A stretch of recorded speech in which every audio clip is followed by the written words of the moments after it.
So I'm on vacation, right? And I see this exotic car. It's just sitting in the middle of the street, and it looks sweet, right? Yep. And it's like it's kind of like tan colored and red, right? And I go up to it, and the owner's out there, and I'm like, "Hey, man, what kind of car is this?" He's like, "You wanna hop in, have a little seat?" I'm like, "Hell yeah, man!" Right? It's pretty cool of him. Okay. So I get in, and I take a seat in the driver's seat, right? And it's like really soft, it's really cushy, and it's really squishy, right? So then I put my hand on the shifter, put my hand on the steering wheel. Shifter is like wet and warm, which is weird for a shifter, right? It shouldn't be. And then I pull my hand off, and my hand's covered in marinara sauce. And it's at this point that I notice that the shifter is actually a meatball, and the steering wheel is made out of al dente spaghetti, right? And then I'm following. I'm like, "Hey, guy, what kind of car is this?" And the guy takes off his mustache to reveal it's a different mustache, and it's actually Corey. And he's like, "What's up, fam? This is my Spugatti Veyron."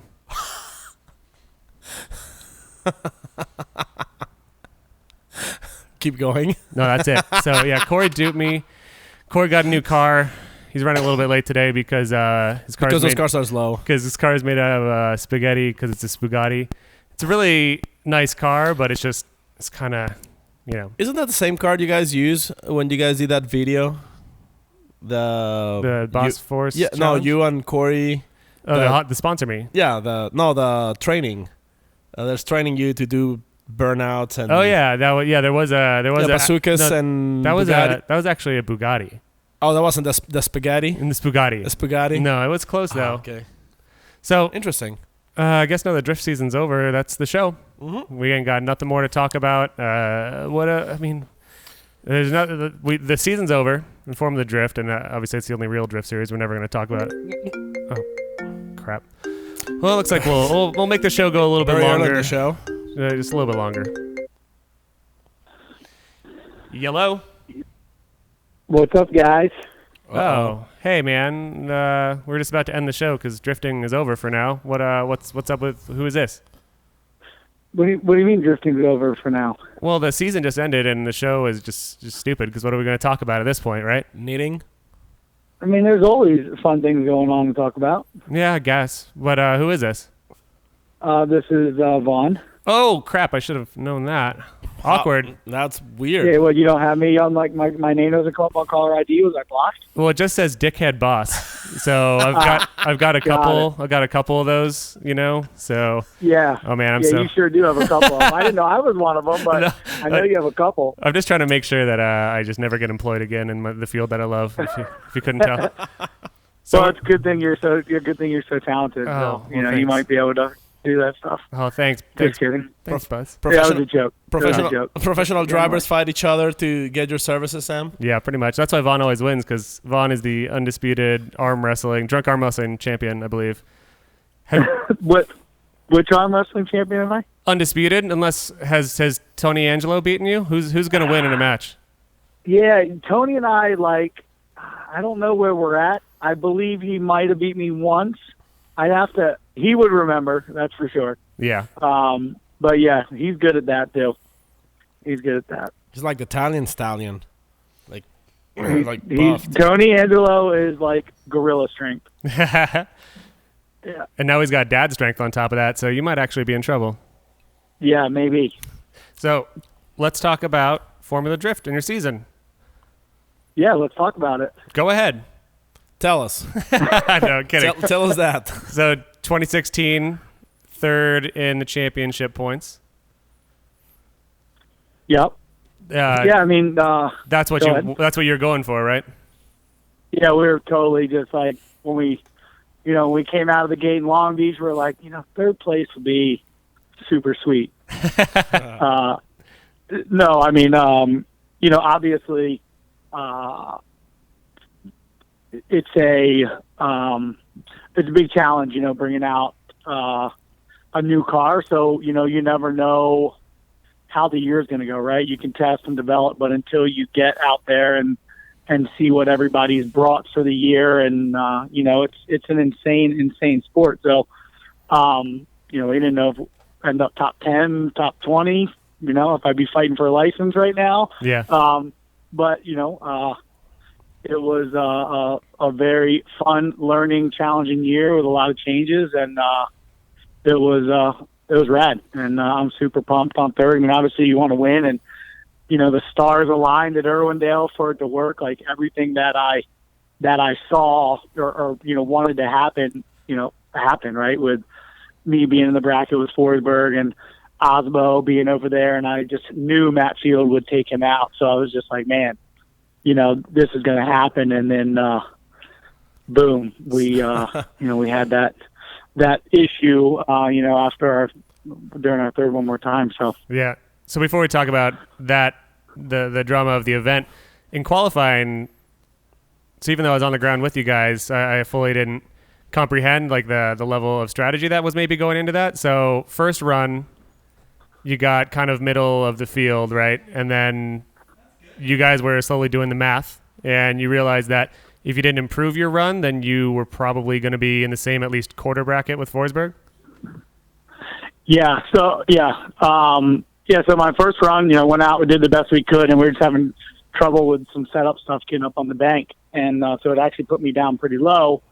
But it just so happened that like we were right there in that range with Forsberg. So, and I've never ever thought about strategizing qualifying, but in championship round, you do anything and everything to get it, especially the way it was. And all I wanted all weekend was just the opportunity to fight for the championship. And I felt like the only way to fight for it was for me to battle Forsberg and Osmo by myself. Yeah. And so like at that point, like that was the goal, like get me with them. Qualifying first does nothing. Let me get somewhere to battle one of those dudes to make those, to make it happen. And the plan was basically I was looking, like I literally had two phones in my hand. Normally I'm like in the car focusing, visualizing, like doing things, but I had two phones in my hand. One watching a run, the other like looking at a bracket. And basically my plan was that when I left the line, if I was lined up with Forsberg in top 16, to basically, go and run and do a 360 off the bank and then run the rest of the course. Yeah, so that was my personal goal of the day at that point. So Vaughn, before he's about to run, this is for the listeners out there. Vaughn, before he's about to run his second qualifying run, he's like, if the bracket aligns the way that we want, and this run essentially is a non-important points run for you, he's like, get your camera ready. I'm going to do a 360 coming off the first outer bank. I was like, all right, man, let's do it. But unfortunately, why didn't that go down? When I left the line, I didn't think that I was in Forsberg's bracket. Gotcha. But then when I came back, like there was some miscommunication or something or another. But then when I came back, I knew Osbo bumped us, and that put us right in there with Forsberg.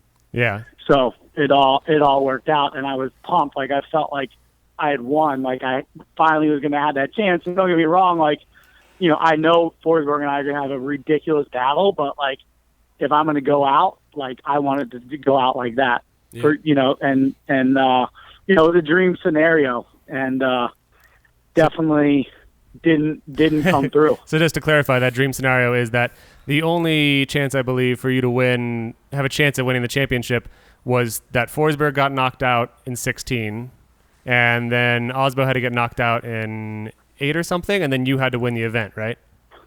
That's correct. Yeah, so the stars did align in the first crazy part of that, and then we get to the 2 one more time battles with Pat Mordaunt. What was that like? The first one more time battle, I went out, lead run was great. Chase run, gave Pat a bit. He just all of a sudden went super fast. So, the setup for our chase based on, what the lead run was, or, he was like 5 cars away from us. I left about that much gap. So it was just impossible to close. We did it one more time. that run was very interesting to watch after the fact. And then I know what very interesting means after being on your team for 2 years. What do you mean by very interesting? I don't know why we had to go again after that run, but this is a judge sport. We all know what, it is what it is. Everyone sees their perspective. So third battle, I went in, flipped the car in, I'm good. And then right about, had a call coming in, I had to shut down. Running in, as soon as I flipped in, car was good, and I got the mid-bank, and the car just went in the full understeer, and I was like a captain of the ship, man. I was like, this is not happening, and I just stayed in the throttle, hoping that it was going to rotate and come back, and it just went, understeered right in, and turns out that we had our rear right sway bar end link failed. So basically, you have so much bar in the car, on that track, especially get up high on the bank, and it just couldn't hold.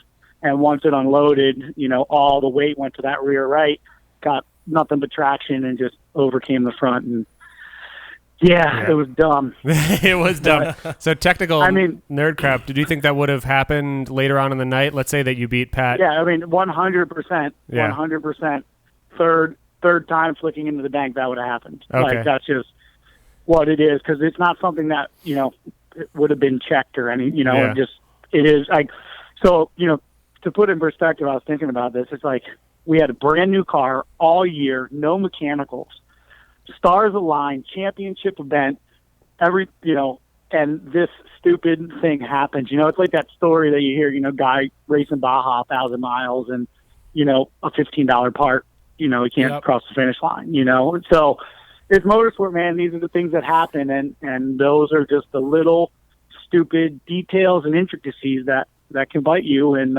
especially drifting. So, it is what it is, and it'll. Yeah, but if you think about it, comparing with every other car this year, everybody had a lot of mechanical failures, little parts, little things, like a mix of everything. Where I think you look fairly solid. I mean, this season, every driver had an opportunity. Yeah. Every driver was look who podium. Like Chelsea, Kristaps, Field. It's a big variety of heavy contenders. And also, not to shit on Dye by any means, because he's an excellent driver, but it's taken Dye 4-ish years to get a podium in that FRS or BRZ, and he got 2 this season. Yeah. So everybody in this year's bracket was a heavy contender. So there wasn't no easy race. Yeah. And I think proof of that is your 3 one more times with 2 one more times and a third one with Pat, which at the same time Pat went against Forsberg and then took him out too. Same thing happened, So a third place on such a hard competition, I would say it's freaking awesome. Yeah. No, thank you, and I definitely acknowledge that. By no means am I like, oh man, it's just it was so close. I mean, I am like, oh man, because it was so close. But I definitely acknowledge, the achievement. Look, I've been doing this since year one, and watch the progression, and where the sport's at right now is just obnoxious. I mean, everything obnoxious. Everyone's pushing so hard. The drivers are so good. The teams are good, and it's what we're doing on the track. I don't think people really understand or acknowledge. I don't want to say acknowledge, but you don't know the difference between you watch Pro 2 and you're like, damn, those dudes are killing it. But the difference between that and what's going on in Pro, it's not. Our cars are pulling wheelies. It's insane. I mean, it's awesome. That's why I love it. And from the years ago when I started, 4 or 5 years ago, when it was 600 horsepower was the norm, you had 500 or 600 horsepower. And then in 2 to 3 quick years after the Daigo year, everyone has to have 900 to 1200, and the speed of the courses has more than probably doubled in 5 to 6 years, which is crazy. Yeah, and it's also licenses are not handed out, so everybody deserves to be there right now. Yeah. So, and I think that's only going to get better. I'm just hoping, that some of the business side of some of the other teams starts, they start figuring it out and continue the progression because, we like to see everybody stick around. Have you, by any chance, have you actually brought your drift car to the drag strip at all? No, I've been, we've all been talking about it for a while. Pat Gooding was there. Thing. I mean, Pat Gooding was there just a couple of days ago, and he pulled like 10.4. Yeah, an Odie in Phoenix with like burning out off the line and missing a gear got like a low 11. So I'm curious to see what I mean, there's no question that we're driving 9-second drag cars. I mean, that's yep. I mean, neither of them had slicks on their car, right? They were drift tires. Yeah, that was when Odie was here in Phoenix. Yeah, he just had his Falcons, I believe, on there, and they were like halfway burnt out. And he didn't do a burnout before he launched. And Second and a half reaction time. Yeah, it was silly, but yeah, it still pulled a low 11. And it's funny, all the dudes at the drag strip with their like souped up 50s Chevys that are they're struggling to get into the 11s, and they've got more horsepower. And then here comes this little Odie down the drag strip, just missing gears and shit, and then gets low 11s. Yeah, no, I've been saying it for the last, I think, 2 years. We're driving 9-second drag cars that go left and right, and pinpoint precision with them. Like, it's the amount of grip that these cars generate and the speed that they're capable of going is pretty nuts. Yeah, so Corey's been here the entire show. He didn't. Has he? What's he doing? Is he sad or something? No, he didn't. He didn't just show up because he was busy building SEMA cars or anything. But Corey's here now, and Corey. Oh, cool! He's building a SEMA car. Yeah, I was actually I was looking on Google how to send those fireworks with text messages actually for the past 10 minutes. Oh, were you? Yeah, trying to learn how to use that. How sweet was that? Dude, unreal, totally unreal. I got a free fireworks show on the way here, guys. Blow your mind with it. I just learned it today. So I've been blowing everybody up. Oh yeah. Have you drawn any pictures yet? If you like turn your phone sideways, you can draw dick pics to whoever you want. Oh really? Yeah, man. That's all Sam and I have been doing. Is that why my phone keeps, whenever I lay it sideways on a text message, it turns into like a text thing? And you could draw whatever you want. That's just waiting for you to... I thought like it was a glitch. No, man. I was like, iPhone 7's coming out. There's glitches now popping up on my phone. Well, that's definitely true. Pushing you to buy the new one. My battery life is like half as good in the past month. It's probably the new iOS, or my phone's a year old, but I now have to recharge my phone after like 4 hours. Not to get you an Android boner, Paco. Because I know. Yeah, I also learned that you can pinch to zoom on Instagram as well. You made a whole post about it because you're so pumped. Yeah, I did. I was so excited about it. I feel like the world needs to know. I didn't know that either. Things. Yeah, now you can eye the mommies like a lot better. Like me. Yeah, so now that blew my mind. I didn't know that. I feel like old man tech over here. What you've been talking or hinting at some SEMA stuff, and I honestly don't know what it is, so I'm not like playing coy right here. What can you tell us about what you're unveiling at SEMA? I'm building a sweet truck to do pretty serious off-road stuff with. I did King of the Hammers last year, and that was insane and fun. And obviously the ultimate fun haver, F-150. I like riding UTVs, and I like to have a good time. So that's built something pretty cool for that kind of stuff. And then I've also built a Focus RS. Ooh. Hey. Oh yeah. I'm disappointed, Vaughn. What did you want? Why? You want a GT? No. What did you want? Ford Transit. Oh Jesus. A Transit? Yeah. I mean, dude, I've actually considered doing like a 8-seater Transit because they have the 3.5 EcoBoost, rear wheel drive, and just party mobile. Like, it's pretty sweet idea. Fun haver. Dude, Forsberg has his Nissan van. I don't know if you've seen, like in Japan, apparently it's a cool thing to have Dodge vans. So make Ford step up and. Yeah, I wonder how you'd. Hey, Ford. Yeah, hey, Ford, give me a van. Paco said so. No, well, that's what hey, Forsberg Paco does. in Arizona likes vans a lot. Yeah. Paco, Arizona told me, ask for a van, please. Can I have one? That's what Forsberg does. He just goes, "Hey, Nissan." You got Mr. SEMA sitting next to you. Proposals going in March.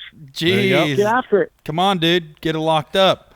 What I'm trying to think of. Maximum Driftcast EcoBoost Transit. So there you go. How do we turn that into Sold. Is it the maximum fun haver? Is that what it just the maximum drift. Think van. about. And then I'll put 8 kids in it at SEMA and Ford out front, and then I'll be like, all right, guys, get ready for some drifting. I'm a pro. And then just, Sam takes it over the jump and blows the front end out. Just take a header right into the wall. Van full of 8 kids. Yeah. I was just thinking how many TLC concerts we can go to in that thing.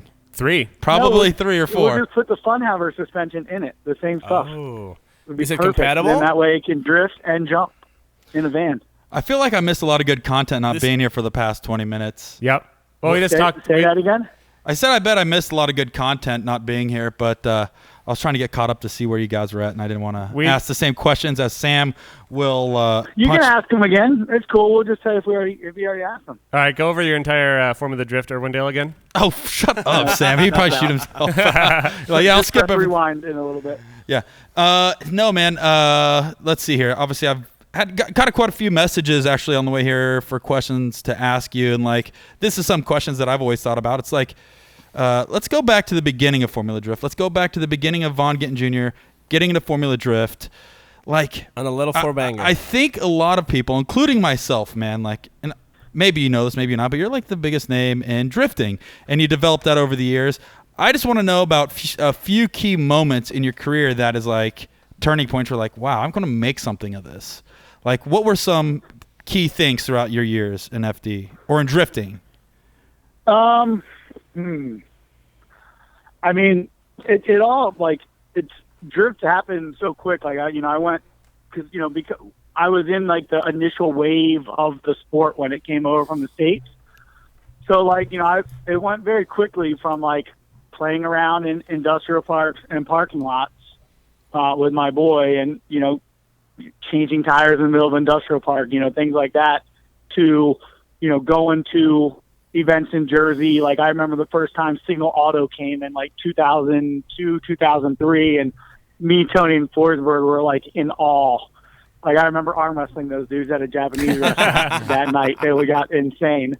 And it was just bros with cars. And then 2004 Formula Drift happened, and we're all cool, we're doing this now.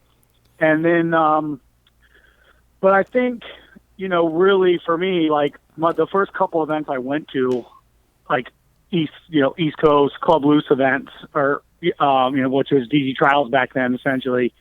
As far as the people that were involved, and I just fell in love with the whole sport. So I think for me, it started there, right? It was just realizing that I love this. It was a culmination of everything that I liked: skateboarding, BMX, motocross. It was just that vibe with cars, and I'd always loved cars. So I'd say first couple events there, and that's when I was man, I'm pretty good at this comparatively to everyone that's here. So I knew it was a new sport, and I was just I'm just going to keep doing this and see where it goes. Did you used to watch Initial D with Forsberg? No. I had no idea what Initial D was for So that was years. a Forsberg thing only. Vaughn's not a nerd, okay? Yeah, dude. We shooting guns and having bonfires. Yeah. Jaeger bombs. No, I just like doing things, I just like playing in cars or, having fun. So that's how it just stemmed. And then I think I did well at a Hyperfest event in 2003. And I was just man, I enjoy this. I want to do it. And I had an IT job at the time. I was, making decent money. So I just lived and blew everything on my car. And then when Formula D was announced, I just cold calling companies. I got a clutch from Exity, and, I got some wheels from Five Ziggin, and, I was just making calls. Hey, I'm doing FD. And the first event in FD, me and Forsberg ended up, I think I got fourth and he got third. He beat me out for third, I think is what it was. Huh. In Atlanta. But Atlanta was the first time I pulled my handbrake. That's how early.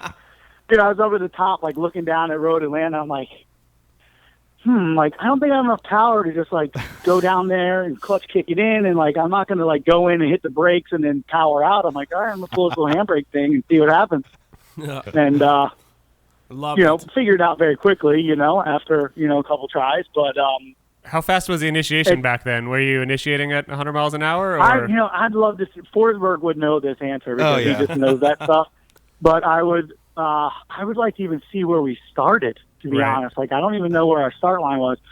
It was definitely third gear in my 240. I don't know, 65 miles an hour, 70. Just maybe? I don't cranking know. it. They're just like, oh, holy crap, this is happening. Well, even back You know, then, like, are we going to make it up the hill? yeah. Well, even with back that? then, it's like if you ever go back and reminisce on old videos on YouTube, even though the cars were probably 60 car lengths apart and doing 65 miles an hour, Jared was still in the stand saying, "Look at that proximity! What a show!" He was still selling. doctor. Yeah, he was selling the hell out of it. Doing it the announcing thing. Oh, it was- Should he? Hey, that's why Jared is amazing. Yeah. Yeah, absolutely, Make anything man. Pretty cool. What if in the beginning he And, was just like, he's like, oh, the sport's pretty boring right now. I can't wait to see it in 10 years. Look at that gap! What the shit? Yeah. So yeah, but I mean, dude, we were doing, you know, yeah. I mean, no question, right? Like 6 feet away, it was like, yes, you see that? I almost hit him.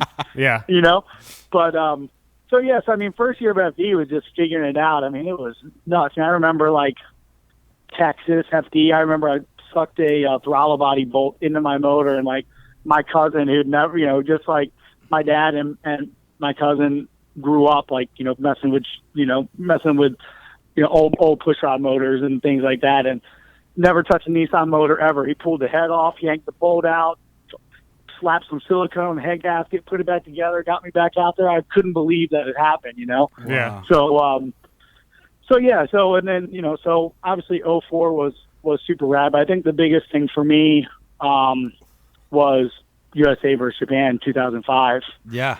I mean, that was probably like the biggest thing where I was like, wow, this just got real. And I think not only for me, but I think just for the sport, you know, I mean, it was 05, he was this dude in Maryland in a Ford Mustang that, you know, I essentially battled and beat most all the D1 champions of the last like multiple years. So, I mean, it was, you know, it was a big deal for me. I think a big deal for our sport. And for me, you know, I quit my job 2 years later, but I think that was the point where I was like, yeah, this is happening. So, Right now, at that time in D1, Vaughn, were you driving for Falcon at that time, and you were in a Mustang? Yeah. That was the first year we debuted the Mustang. We had so many troubles the first year. Like, you know, everyone was learning. So, like, Right. you know, the guy we were working with at the time was, you know, had an idea of what to do with a car to make it have power and work, but like reliability, you know, he's used to drag racing. So, you know, give it 800 horsepower and it, you know, do, you know, 10-second, 11-second pulls or a Right. blast down the freeway. But like nobody understands what loads and the insanity that drifting commands. So it Sideways took a Gs while. and all that. Right. Did it had a solid rear axle? Real quick. Yeah. Up until this year, every Mustang single I've one. had since this new one this year has had a solid axle. Wow. That's wild. Now, leading up to that point, you know, you talked about. I want to talk about your sponsors a little bit and like kind of what you've done to grown into what you are now. And you said initially started off cold calling, you know, 5 Ziggin wheels and calling clutch companies and things like that. When did you start developing a little bit more of a serious relationship with these guys, or, you know, getting on board with Falcon? What was that process or transition, or when was that moment where you're like, oh, now I think I know how to approach these guys, or now I think I know how to sell this package? Like, what was that transition, or how did you go into that position that you were in? Yeah, I mean, for me, I've always had like an entrepreneur's mind. Like, I was a paper boy at 13. I, you know, knocked on people's doors and cut grass and raked leaves till I got my license and had a car. So like I've always thought like with a business mind, but I think my process was, you know, the first couple of years I didn't really know how to leverage motorsport and, you know, help partners. It was just Right. like, hey, cool, give me something, I'll give you stickers. But so I think that breaking point for me was really approaching it as a business and being, okay, you know, these companies spend money for advertising and they expect to get things back from that investment. So, you know, it's just really looking at it as a business partnership and any partnership, right? Whether it's with a chick or a dude friend or whatever, like you understand what goals are, and you work together to achieve them. So like I just started kind of approaching it to that aspect, and I'm pretty creative, and I'm smart to surround myself with really good, solid people that can no one can do. It's hard to do anything on your own in this world. So you have to know what you're strong at and what you're weak at, and just work hard and right. just make it happen. So that was really for me, just really approaching it as a business and understanding this is not for me. I have to give things to get things, right? And there's enough information out there these days. It's just not easy, but there's enough information that people should be able to educate on how to, and understand how to do these things. Just even seeing what people are doing socially and things like that now. But, back then, it's crazy to say back then, it's only 14 years, but yeah, that's forever in drifting. It was that's all fun of American process. drifting. Yeah, for me, I always say that like everything of my experiences leading up to that, like, set me up to be right for this to be me. Like from skateboarding and BMX and motocross to understanding the physical, aspects of driving, and then, my experiences of business has all just done it. Like, I went to college for a year and a half, and I realized I don't like math, I don't like science, so I went and got Microsoft certified, and that's where it started. Yeah. Sorry. One of the, I think we had a few drivers who have mentioned that thing, like, what do I need to do to be Vaughn, or what do I need to do to be in that situation? Like, what I think, like a lot of drivers still don't know exactly what is it that needs to be done, like, professionally to become this person. You know what I'm saying? Like, I've seen a couple this year. I've seen a couple this year even come up and ask him, and Farouk. We had a really good show with Farouk, and yeah, he talked about directly being influenced by Vaughn this year, and not only staying in the sport to finish out the year, but also but to continue on what Paco was saying.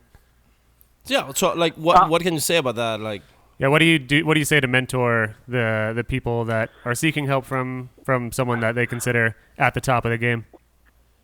Yeah, it's tough, and it's definitely flattering hearing all that. I think my advice to most people is like,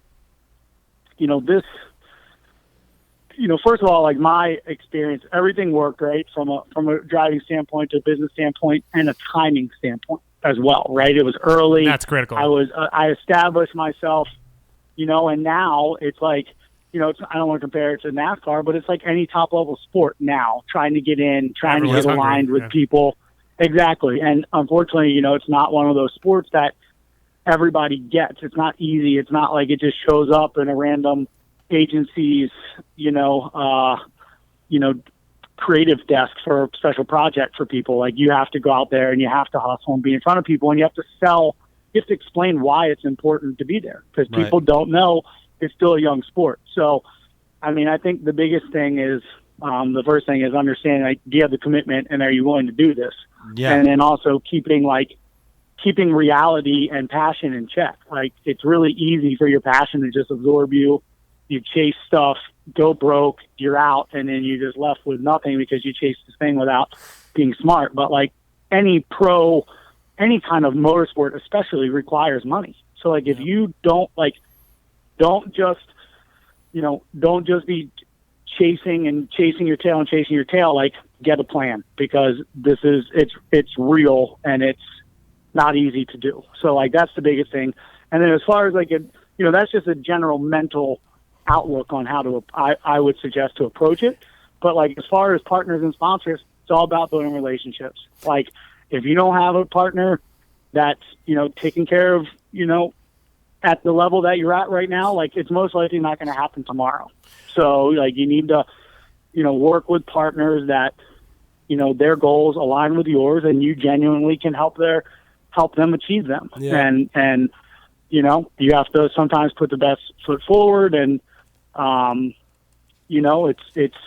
a relationship. Yeah, in order to build those relationships, obviously, right now you have pretty good established relationship with all your sponsors and all that. But like the first time you approach them, especially somebody who has never heard of drifting, which I think right now there's still a lot of big companies who have no idea. Paco, I can answer this. All you have to do is say it's like ice skating, but with cars, right? Yeah, but or ballet dancing. Yeah. yeah, there you go.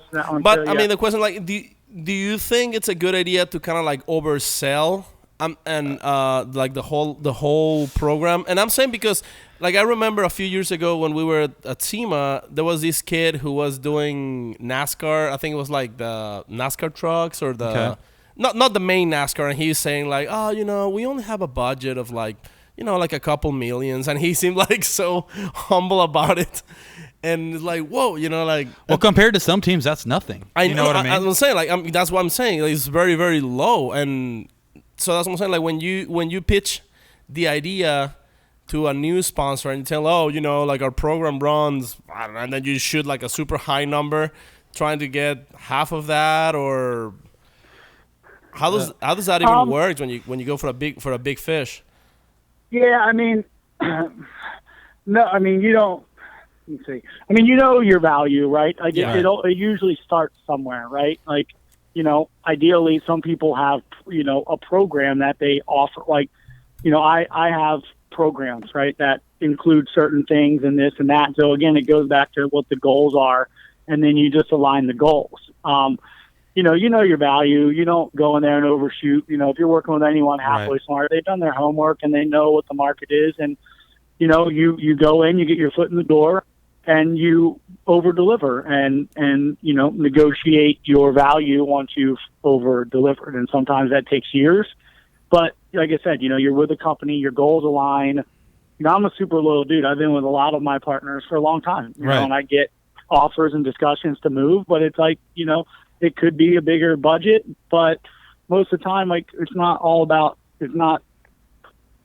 always all about money. Right. Like, it's all about what the future is long term, or again, it has to meet your goals. So you may want to just get in and get out. So you may just go and sell out and do whatever, or you may really strategically think about what you're doing and make decisions that align with everything big picture. So that's what I try to focus on. And you walk in with humility and your value, and you discuss it. And, hey, they might say, I don't have that budget this year, but I see it being worth that. Or they may give you some inclination of like, yeah, that's never going to happen. Or, and you just communicate, just like, again, hate to keep comparing it, but I think it's really easy when people understand it. It's like a relationship.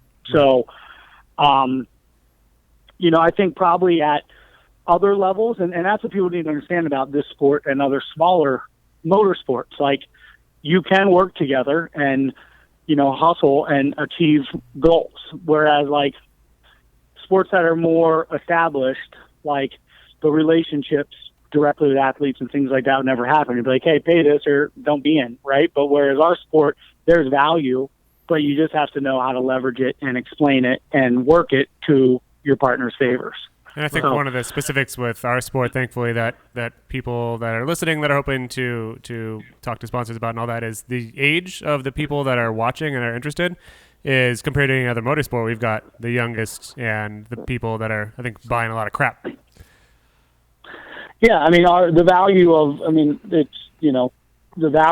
our demographic is what everybody wants. Like, let's face it, our demographic is us down to 18 years old. So, we all like cars. We all, most of us are on a path to be able to have some extra money to buy stuff that we want. And we like cool stuff, and drifting's cool. So we attract that. So, a lot of companies, there's two things. A lot of companies haven't realized what's going on here because, the companies I work with, I know of a lot of companies that spend significant dollars and don't get the return that they could get inside of drifting.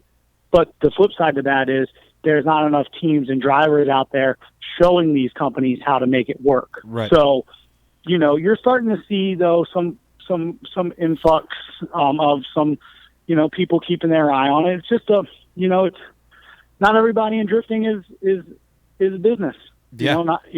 We're drivers, we're drifters. So yeah. Unfortunately, the way that that I came up, my dad being a used car salesman, always hustling. Like I just, it was my path worked out for me on the business end, but like I acknowledge, and, I definitely am a dude that is down to help and talk to a lot of drivers about stuff, share it where I can, but, it's just experience and takes time. But at the other flip side of that too, it frustrates me about some drivers is like, you put all the effort in like working on the car and this and that, but if you put effort into kind of understanding and looking around you at some of the people that are more successful, you can figure out how to do this.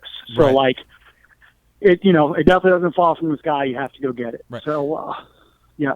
Yeah. I want to, that's the thing is I want to elaborate a little bit more kind of on an outsider's perspective of this. And let's go back to the earlier years of Vaughn. It's like, it took you 3-4 years plus, and I'm just kind of guessing here, Vaughn, but 3-4 years plus of investing on yourself, doing the program yourself with close friends and family, I'm sure on a tight budget just like everybody else started.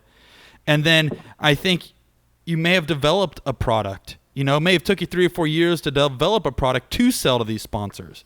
A lot of people that don't have any history in what they're doing is not really selling anything to the sponsors. But you developed a product to sell. It wasn't something you said, hey, I'm competing in FD, just give me cars and money. It's like you learned this and you understood it, and then you developed the product, which is Vaughn Gittin JR. It wasn't something that was easy, I'm assuming. And, I've dabbled a little bit. And honestly, taking the 2-3 years off that I've done, I feel like I've learned more now about relationships and business and growing the people that are already investing in you to give you leverage into, the future of what you want to do. The other thing to that is, how many times has Vaughn Gittin JR been told no? That's the thing is, I've been shot down a million times, and I'm not a Vaughn Gittin JR by any means, and you're a huge inspiration to all of us. But it's like, I've been told no more times than I've, said yes. And that's what, honestly, for me, is what wants to fuel that relationship even more. But how many times have you been told no, and how much effort and investment on your end did it take to get to where you are now? Yeah, I mean, I think as far as investment, things like that, I built my first 240. My boy bought it from one of used car sales lot my father used to go to. I drove it home, and when I left the lot, did like a I would call it a fishtail at that point in time. Or an accident. Cool. Yeah. So he tried to do that like 3 days later. I had to drive it home for him because it was on my dad's dealer tag. And so he tried to do it 3 days later on like his second day driving it to our community college, and spun and ran into a tree and totaled it. No. So that was how I ever even learned about drifting, because I bought a 240 and it sat in my parents' driveway, and like my mother and my stepfather were not about that life, having a crappy car sitting out front, but it happened anyway. And so I finally like built it. I used to drive it around with like black front end and green back end for like, I don't know, a year, because I couldn't afford a paint job on it. And then through detailing and cleaning trucks, I have my own detailing business. So doing that, I hooked that car up. Hold on real quick. Up, foreshadowing here, yeah. You said black front end and green rear end? Actually, yeah. That's kind of interesting. Yeah, because it was, it was just a factory like plastic. Like I bought it from some like knockoff body shop stuff. Yeah, exactly. That's pretty cool. That's a sign right there. That's like when they do the superhero origin movies and shit. And like their first outfit, their first costume is all janky, but it looks like their later costume. Yep. Yeah, that's actually really interesting, Sam. That's a good put together. Wow, there. Sam, you should be a journalist. Wow. Okay, great. Yeah. Wow. You should maybe you should film a story or something like that. Yeah, That'd be a good idea. Sure, man. Let's do it. All right. So you're detailing monster trucks. Where are you from there? Yeah. So 240. Man, I just completely lost my train of thought. I do that to people. Good job, Sam. I know. We're gonna hear about this later. I'm sure. Just jump to how many times were you told no? Like how hard? Like what was the struggle for you? Yeah. So anyway, so that car is how I found out about drifting. I was looking up shocks, and I came across coilovers and came across drift videos, and that is what started it. As far as saying no, I mean, yeah, that happens all the time. But I mean, well, I shouldn't say all the time, but it's definitely happened a lot. So as when that, if and when that happens, like, I know my value. I know what I can do. If I'm not a fit, I'm not a fit. You know, it's like if my amazing wife wasn't a fit for me, I wouldn't be married to her. You know, Hi, like, she went to bed already. sorry. It's 10:30 over here. You guys. Oh, forget. damn. Yeah, But, she's gonna listen to this, and then she's gonna be like, "All right, Vaughn, Hi, Abby. Vaughn, tell him to delete it. Yeah, you told too much." Tell him to remove it completely. But now here's the other thing. So going on that, sorry, but going on that a little bit is, you know, like we're going back once again, getting relationships and sponsors and things like that. A lot of that could potentially discourage these people. You know, they get told no, but do they actually have a program to sell? That's the ultimate thing. Do these guys? And I heard, so I heard at the Driver Summit, you gave a great speech to everybody. You kind of like told everybody to step up. Just about to bring that up. That was my next topic. Yeah. Well, look how we preluded right into that. You prelude? You mean segue? You segued. Yeah, the Honda segue. prelude right into it. We Honda into it. So wait, did we finish the other thing, or are we just jumping to something else? I mean, I'm fine with both. No, but did you answer how many times? Yeah, he just kind of said a lot. Yeah, so it was I a just lot. ran with that. Well, would you rather he said like 157? No, but you know, there's a lot of times where it's like The point you're trying to get across was that it's not been an easy like. And that's what I'm trying to get Vaughn to. walks into Falcon years ago and is like, "Hey, I need $200,000 this season." They're like, "Sure, yeah, let's do it." Don't Sounds let that good. be unencouraging. Yeah. So get told no, it's gonna happen. Just like Paco. Yeah, it's gonna happen. Just because, I mean, look, if like Corey mentioned, do you have a program? Should they have said no? What did you do wrong? What didn't you have that they wanted? Is it simply you don't have it, you weren't prepared? You know, you learn from every no. You know, it's just a block, right? I mean, I don't know. For me, once I get something in my head and I want to do it, like I figure it out. Like it's going to happen, and there's no, no doesn't work. So it might be no with that dude, but there's a lot of other dudes, and it just, ideally, you're in a position to line up with ones that work with you, and you're not, in a situation where you just have to do whatever it is you can. And that's why I say, have goals and stick to them. So let's Honda prelude over to the health and the happiness of the drifting world, the Formula Drift world specifically. Sure. We had talked about previously after FD Seattle. Who do we talk to? Matt Fielder for the first time after that, I think. Yep. And I wasn't there, unfortunately, but I heard that Seattle, there was some. This was the driver summit, and there was some drivers acting like dickheads. I've heard, essentially, with not saying that appropriately, but you gave a little talk to those drivers and everyone. But you want to talk about that talk? Sure. Yeah, and we had, FD has been making some significant efforts this year to kind of pull everybody and get opinions, and we all acknowledge, a lot of us acknowledge what we have, and, we need to start working and communicating and making things happen. So FD's made some efforts, and we had a, driver summit, and they, asked us our opinions on some pointed things, and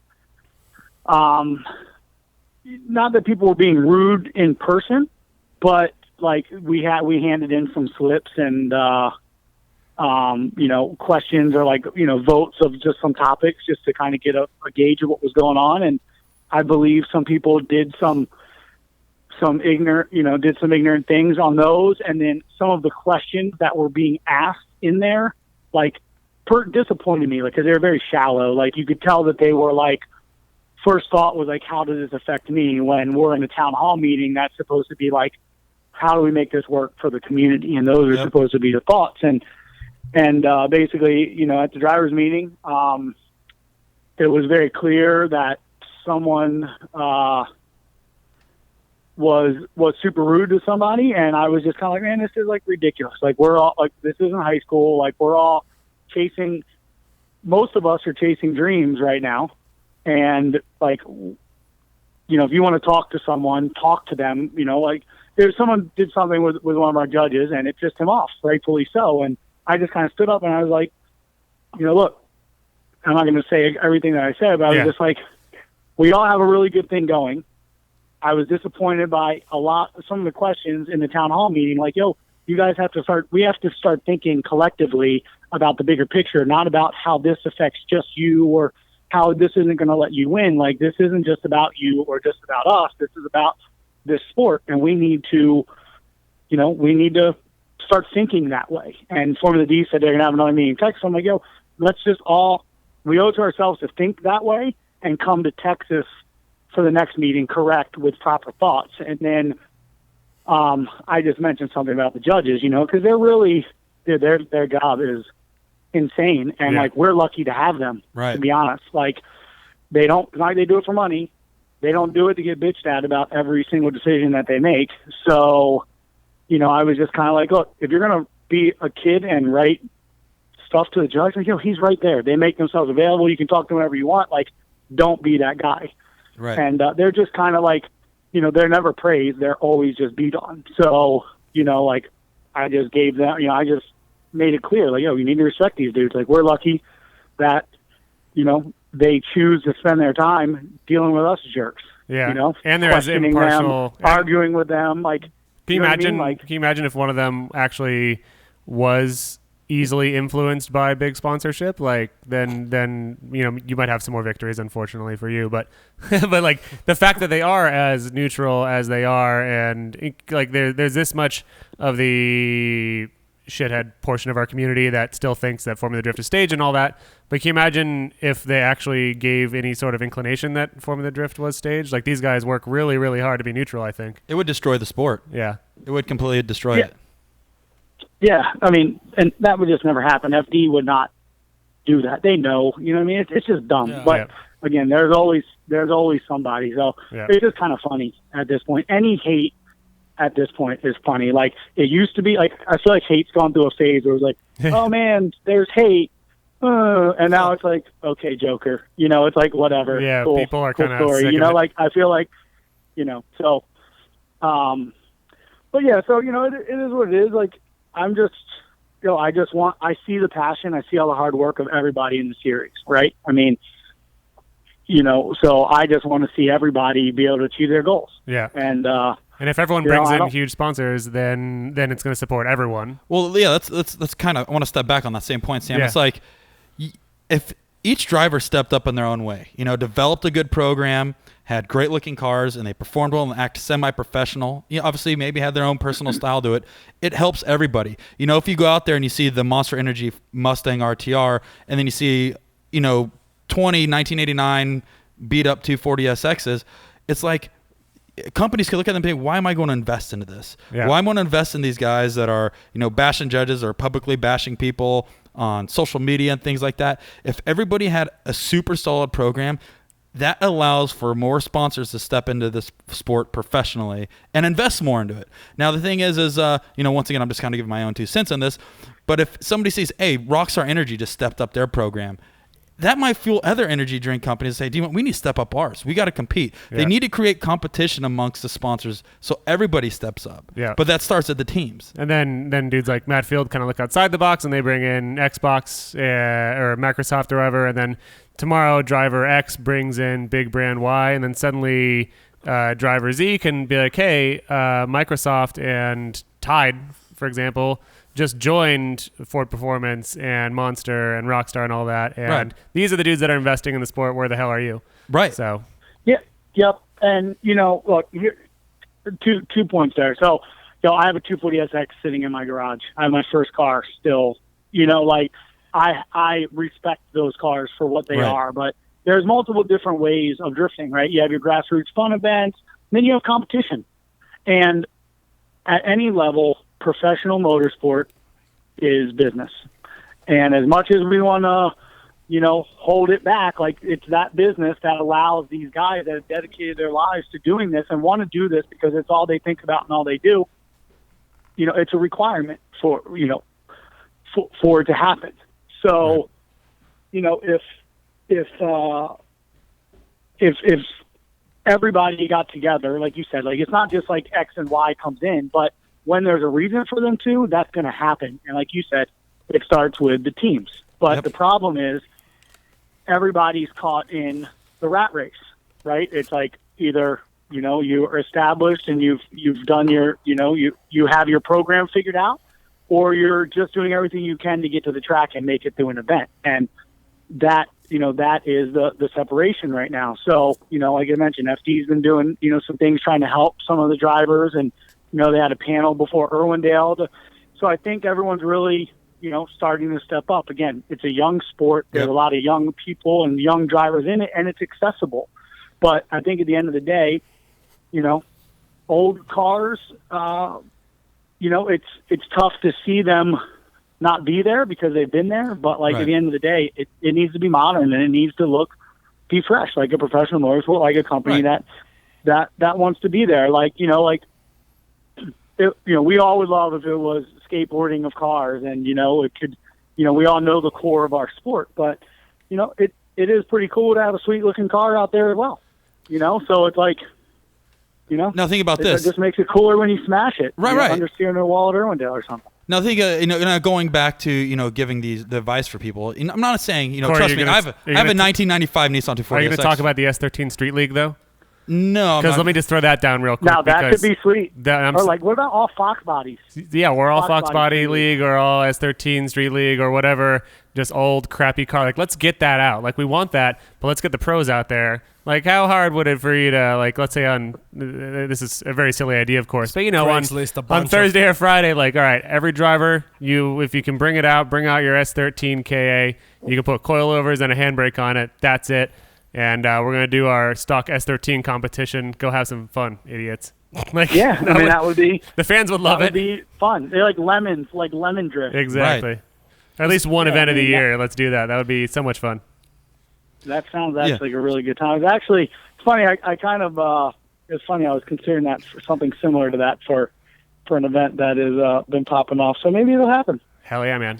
Yeah, and so what I was going to say is, nothing against obviously older cars. I'm building a 1995 Nissan 240 SX. But what I'm saying is the more modern or the more stylish or the more sellable you make it, it does help you potentially get investors in it if you have a representable car. And that's what I'm saying. Yeah, we can have a field of old 240 SXs, but it has to be representable. It has to be presented and built correctly. And I think that's what I was getting at is, obviously you didn't want, 20 cars out there with the bumpers hanging off. Nobody's going to throw money on that. But if everybody built the car up to a par where it's okay, that's the Formula D spec right there. It's cosmetically appealing, looks good. Microsoft does not have an issue throwing a sticker on the car. If you think about it, it's probably one of the only series where the car itself plays a big part on the image. Because, for example, motocross, it doesn't matter what kind of motorcycle, they all look the same. If it's NASCAR, they all look the same. It doesn't matter. It's just like stickers. Yeah. F1, it doesn't matter if it's a different brand. They all pretty much look the same.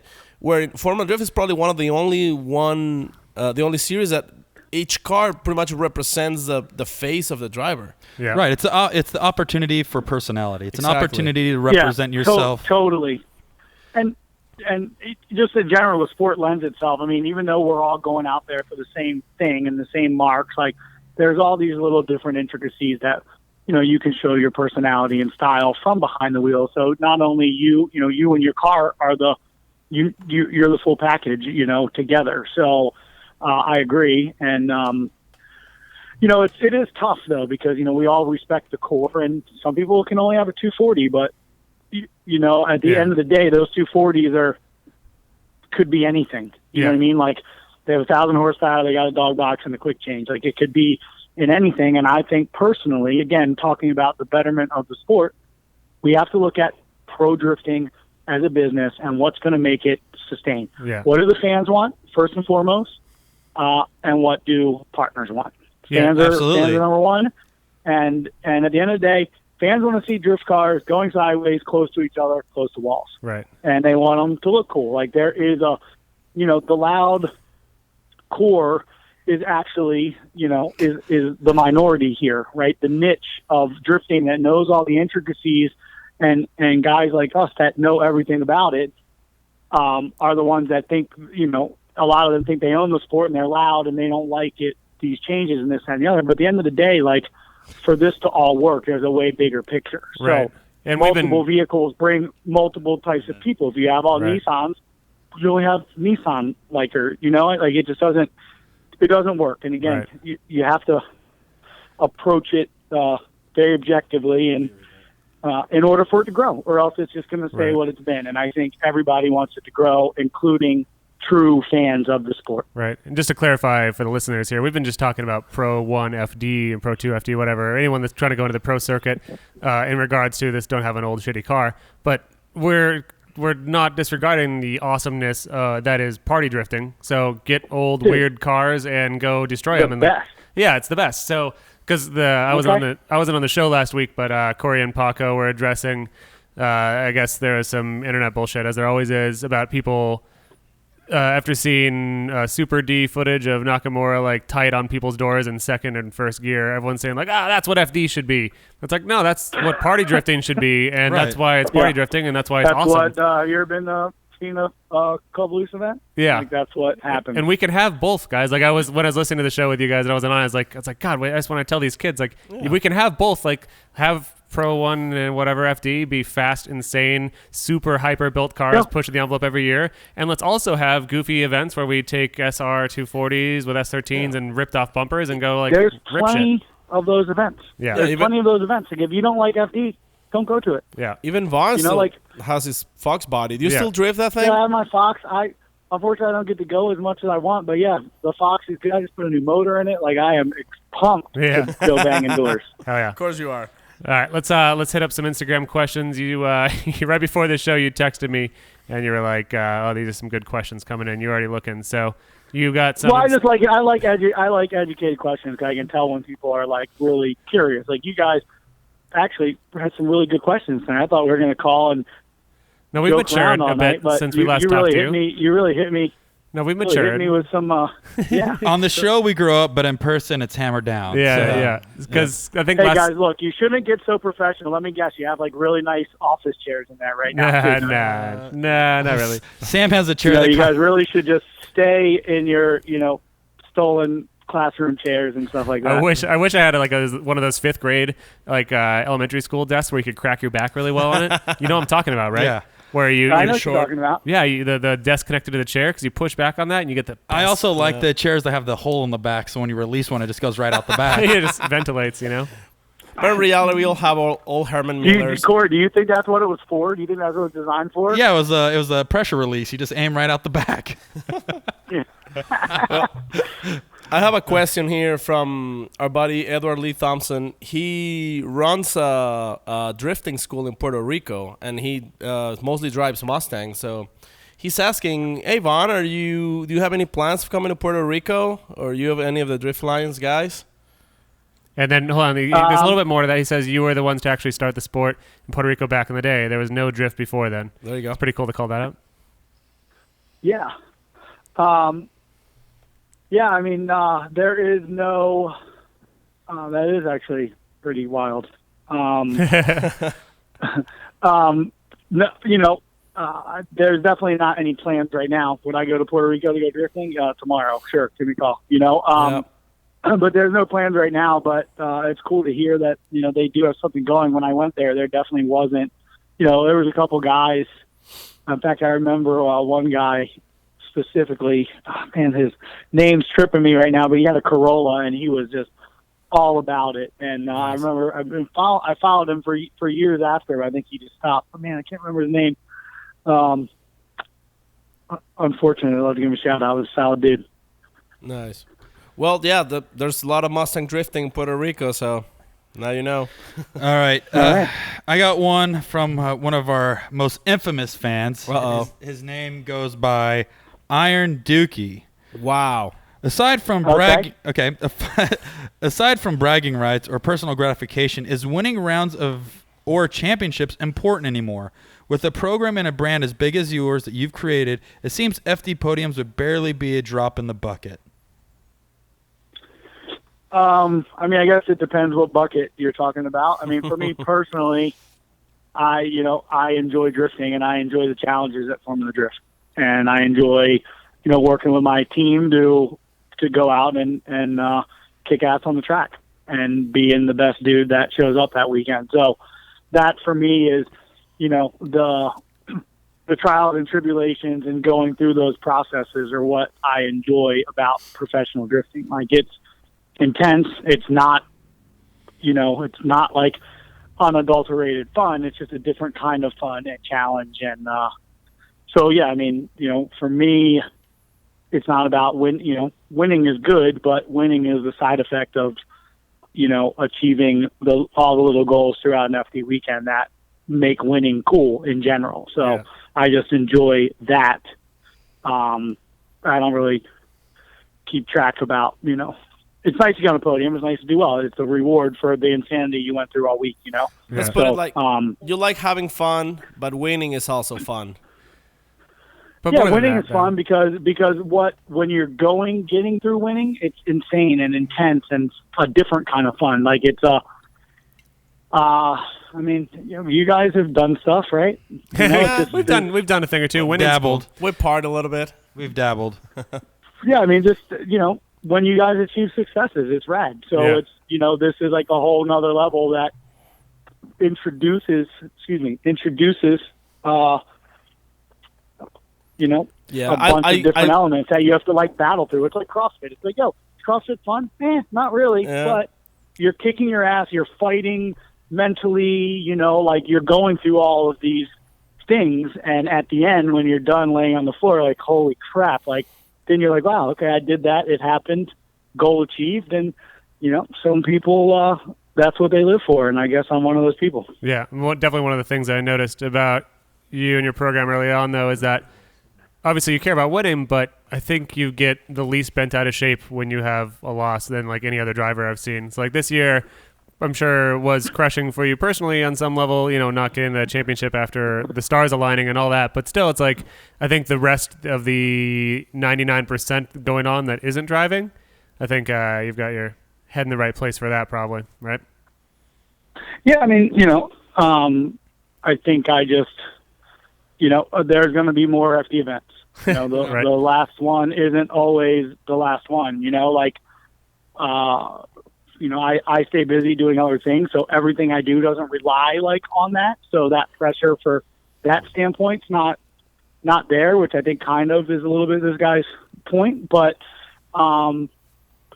if you beat yourself up every time you make a mistake, you're going to be a miserable person. So I'm totally glass half full, optimistic, and I get pissed and I get disappointed if I make a mistake or we make a bad decision as a team, or but it's not like I wear it on my shoulder. I still, I just the past weekend, or Irwindale, that happened. That was huge, Yeah. right? But immediately after I was out having a good time. You with seem my very people cool. who were there. Yeah. You seem very cool with it right after Yeah. the fact. But did you go back after smiling and shaking everyone's hands and hanging out with the fans and sponsors and all that? Did you go to your hotel room and scream into your pillow? Just I was full screamed in the pillow.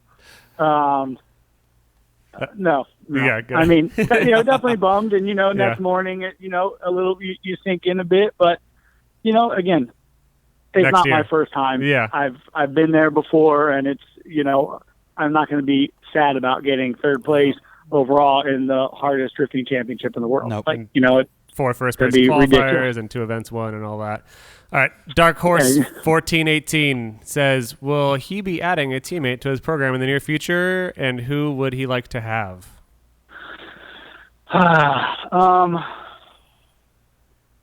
That's an interesting timing and question. Right. If I answer that, I'm only answering part of it.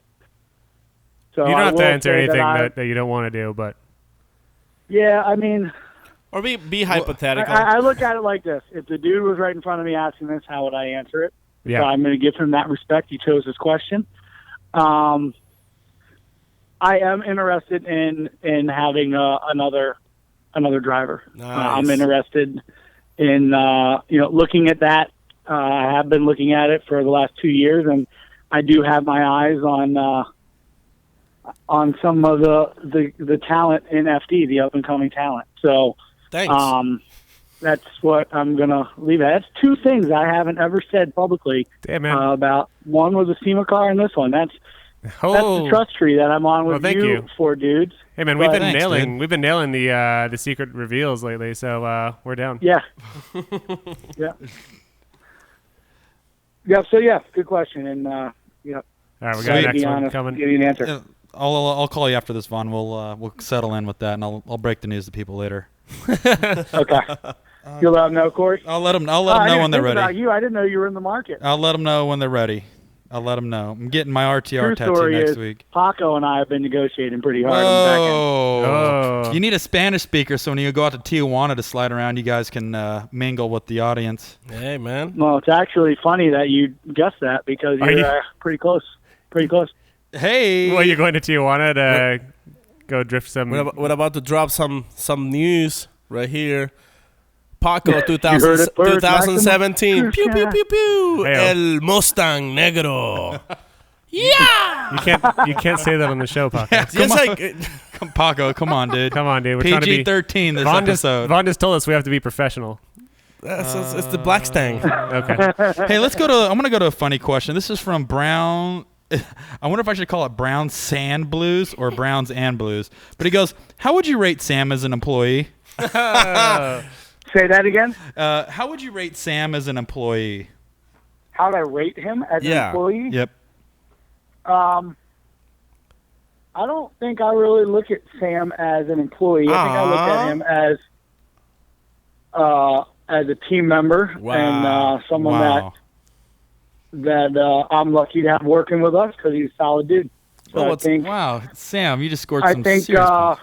yeah, I mean, Sam gets a A+ from me. Dang. Thanks, Sam. Do you know, and not to stroke Sam anymore, but he's helped me out a lot too. Oh. He's not a bad guy. Despite what everyone thinks Say after. that again? I said, one more time. yeah, I said, not to stroke Sam either, but we have gotten the sport at the same time, literally. Yeah. And he was a huge help in getting my program up off the ground. Despite everyone on this show that listened to the show thinking I'm a huge dickhead, like you are a dickhead. Well, but we work together really well, and yep, he's solid. well, but I can see that. Thanks, guys. Let's move on immediately. Yeah, I mean, I'm glad you say that because now that we're done lying to all the listeners. Hey! Some real questions. well, username Racecourse Stuff. He's asking, who's the person on your team that you hate the most? And then he says, like maybe possibly the media guy. Nice. Everybody's after you, Sam. I know. Well, that's the listeners of our show because Paco's just so squishy and likable, and Let me see. There's no one that. Let's throw two more good ones at you just real quick. And then, yeah, without going blast to them because I saw there was a good amount. Yeah, blast to them so we will. We're just gonna ask 2 or 3 more. Yep. But real quick, who? Let's. I don't want to spend too much time on this because I know you're limited in time. But who? I'm good on time. Oh well, I know you got to go right now. Let's hurry this up. Okay, I got one. No, I'm kidding. I know, but who on your team has made? I mean, obviously everyone has their own gear to turn on the RTR Ford Performance Vaughn Gittin team and all that. No, but who would you like to call out this year for making your car work? Yes, I mean this year has been a very different year. Just so a lot of people don't know, like we had some changes internally. Ian, who I've been my engineer and my spotter for the last since 2007. He's been focused on some other initiatives that we have going on, and so Eric has been up my spotter, and basically it's been Dean, our lead mechanic, has taken the engineering and mechanicking role, and I've actually been a lot more part of it than I ever have been in the past. So, but I mean everybody, it was a whole new thing is my point. So yeah, everyone, Eric, Dean, Skippy, young Jake, who that kid hustles. I've never seen. Dude, how old is he, by the way? He's unbelievable. He's 18. Dude, this kid. And dude, he's a Eagle Scout and like just proper gets it done, and just been amazing to watch him. He's just a sponge, and like he lives this and loves this. Like he came to his interview like in a suit. Like it was amazing. Wait, no, he's the most professional looking guy on the team almost all the time. He's fast as hell. And he's 18 and is hyper motivated. So the dude's living the dream, I think, in many ways, but also he's earned it by completely kicking ass. So 18-year-olds out there that want to get on a pro drift team, show up in your suit. What was Jake doing before this? He's just going to school. He lives at home with his parents. He's still going to school. He drives, I think, an hour plus each way to the shop to work every day. That's I nuts. used to do that when I was in IT. I drove an hour and a half each way through DC traffic. So, I get him. I get it, and like he loves it, and he's and we love him, and it's rad. And but yeah, man, I mean, everyone that I'm fortunate to have my dudes that choose to spend their time, help achieving our goals, which is essentially started as my goal. So without them, like, I would definitely not be near where I'm at or doing what I'm doing. Yeah. It all, it's all needed to work on and off the track. So it's just it's rad. And I think we're most of us in the team are living the dream, because this isn't something that anyone in the team does unless they love it. It's not it's not always glorious, if you will. Yeah, of course.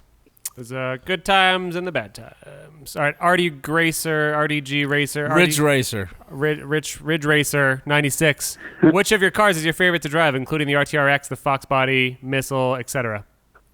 The Ultimate Fun Haver is, I think, just for capability, is my favorite vehicle at the current time. Yeah, I mean, it drifts, it jumps on road, off road. Like, you can fit 4 or 5, 4 friends in it, laughing your asses off. Like, it's just the best. Yeah, it is super fun. Let me tell you from experience. Okay, next question. Did Corey not get a ride? No, I got a ride. It was great. You got one? No, Corey got a ride. Yeah, it was the best. It was awesome. It was the best ride of the day. Yeah, he had a blast. We were jumping and stuff. All right, Honey Badger Drift. What was your first job and your least favorite job? Well, I was a paper boy when I was 12, so that was my first job. Nice. Least favorite job was Wendy's. Wow. I worked at Wendy's. Nice. When I was 16. I'm gonna add one. I'm gonna add one little zinger onto that. Have you ever been fired from a job? Yeah, I was waiting for that one, Corey. Have I ever been fired? I've been fired a couple times, like twice, but Yeah. I've been fired. I worked. I'll tell the story real quick. I worked at the zoo. You tell the story. Yeah, so I worked at the zoo, and some chick ordered a big zoo dog, which is a 12-inch long hot dog. Third time we heard this story. Yeah, I pulled it out of the fridge, and I wanna stop. pretended it was my Leonard Skinner. Ding-a-ling. And I swung it around, and before I threw it in the microwave, and she told my manager, and I got fired. Have you ever had anything like that happen to you? Yeah. When is the last time you did that? Did you think she was into you? Like, were you putting on a show, or was it just kind of I feel like it could have been one of two things. It could have been that, like, or you were just like being really funny in your head to yourself. Yeah, he did that all for himself. I was trying to see if I could probably make it clap if I swung it back and forth. I think that was all for you, though. Let's be fair. Yeah. Just lost kids. Yeah, but have you ever been fired from a job before? You worked at Wendy's, which is a good thing to have on your resume. I don't think I got fired from Wendy's. Do you put that on your resume when you go to sponsors? I think I just never went back there. So maybe technically I got fired. Trying to think. I'm sure I got fired. I'll tell you another job I got fired from. I worked at a job called Town and Country Motorsports, which was like you sell like motorcycle equipment, like helmets. Dude, this is new for us too. Oh yeah. So it's just real quick. So anyways, I go there, and as you make a sale, it goes through the registers where you type it in the computer, and then it goes to the cash register guy. Well, somebody worked a deal with the cash register guy to say, hey, change it from Corey's name to Steve's name, so Steve gets the commission on it. So I found out like 3 or 4 times that, hey, all my sales was getting turned over to Steve. So and Steve was the manager. So what I did when I walked out is I walked out and just like did one of those hands across the shelf and knocked everything off on the ground. And then But there were bikes? it was like goggles, helmets, gloves, and I was like, Nice. okay, I'm out. And I walked out. So that was another time I got looked at. Hell yeah, So man. those are my two jobs. So anyways, back to Vaughn. Did you look him in the eye when you did it, or were you just like Stare. He was kind of crying. run out? That's there. Actually, another time I got fired. This is my third and final time. Sorry, last time. Sorry, I'm going on with this because it's really funny. Well, anyways, I was super young and I was drinking Zimas with my friends, and I got really drunk and hungover. Zimas? Yeah, Zimas? Zimas. Yeah. And I got really drunk and Amazing. I really got drunk and hold on, I'm trying to make it fast. I got really drunk and hungover, and I like had an upset stomach, and I was having a little chocolate thunder from downstairs. Yep. And so I didn't call in or call a no show, and I told my mom, like, Mom, I'm not really feeling good. Can you call in for me? Well, my mom called Peter Piper Pizza when I went back for the second time, and she called in sick for me, and they said it was totally unacceptable, and they let me go through my mom. And that's Oh, your mom had to fire you? well, I told my mom, and then my mom Yeah. had to relay I called her my receptionist at the time. Sorry. Damn. Sorry to take your time. So, there, Mom. Vaughn, you've never been fired from a shitty low-end job? You just kind of didn't show up? No, I mean that like you just decided you were quitting Wendy's. Are you trying to say something about when he was driving for Falcon? No. One day he didn't show up? Jesus, no. I'm talking about Wendy's. Oh. He's more professional than that now. Got it. Yeah, I'm pretty sure that's what happened with Wendy's. And, I don't – man, the rest of my Dude, you're a job great experience is employee, kind of a dude. blur. I give you credit. But you make a better entrepreneur. All right, let's keep hitting the questions. Poverty Mobile says, who makes your favorite crab cake in Maryland? Man, I like this place called Timbuktu. Timbuktu, free promo. Route 100. Yep, Timbuktu. It's delish. All right, Corey, you got one? I I got one. George Goes Drifting says, how often does your shoulder become dislocated from swinging your arm around in the top 16 ceremonies? Good one. Yep. At this point, I got to ice it down and stuff like that. It's like a major league pitcher Feels after like he a sits in the baseball player. dugout. Yeah. Dude, Vaughn's, Vaughn, why do you keep doing that if you're going to hurt your arm every time? I just picture Happen. immediately after I can't control it. top 16 ceremonies, like you get back in your car and your arm's just swollen as fuck, and like you're icing it down, and Dean is just like, oh, Vaughn, get the fuck out there. He's like, I can't, man, my arm's too messed up. He's like, well, stop doing windmills, and you're like, I can't. And they're like, you spun it 7 times instead of 8. I just can't do it.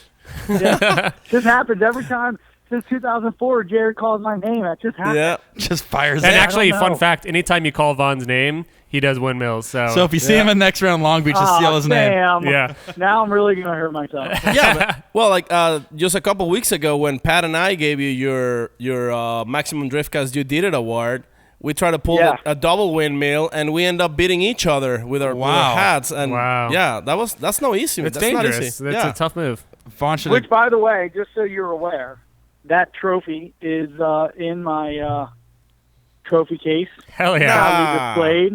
Proudly displayed with some arguably harder earned trophies, but they're not as sweet Yeah. as the handmade one that you gave me. Yeah. Hey, man. Wow. That's you've awesome. earned it. And You've trust earned me, it, it was hard. Best third place finish all year. Yeah, no, I think it was best top 32. Oh, that's what it was. Yeah, best top 32. Best way Yeah. to exit top 32. All right. Yeah. Corey, you got a question? I'm tapped out, dude. He's tapped out. All right, I got a bunch. We got a bunch going down this list. All right. How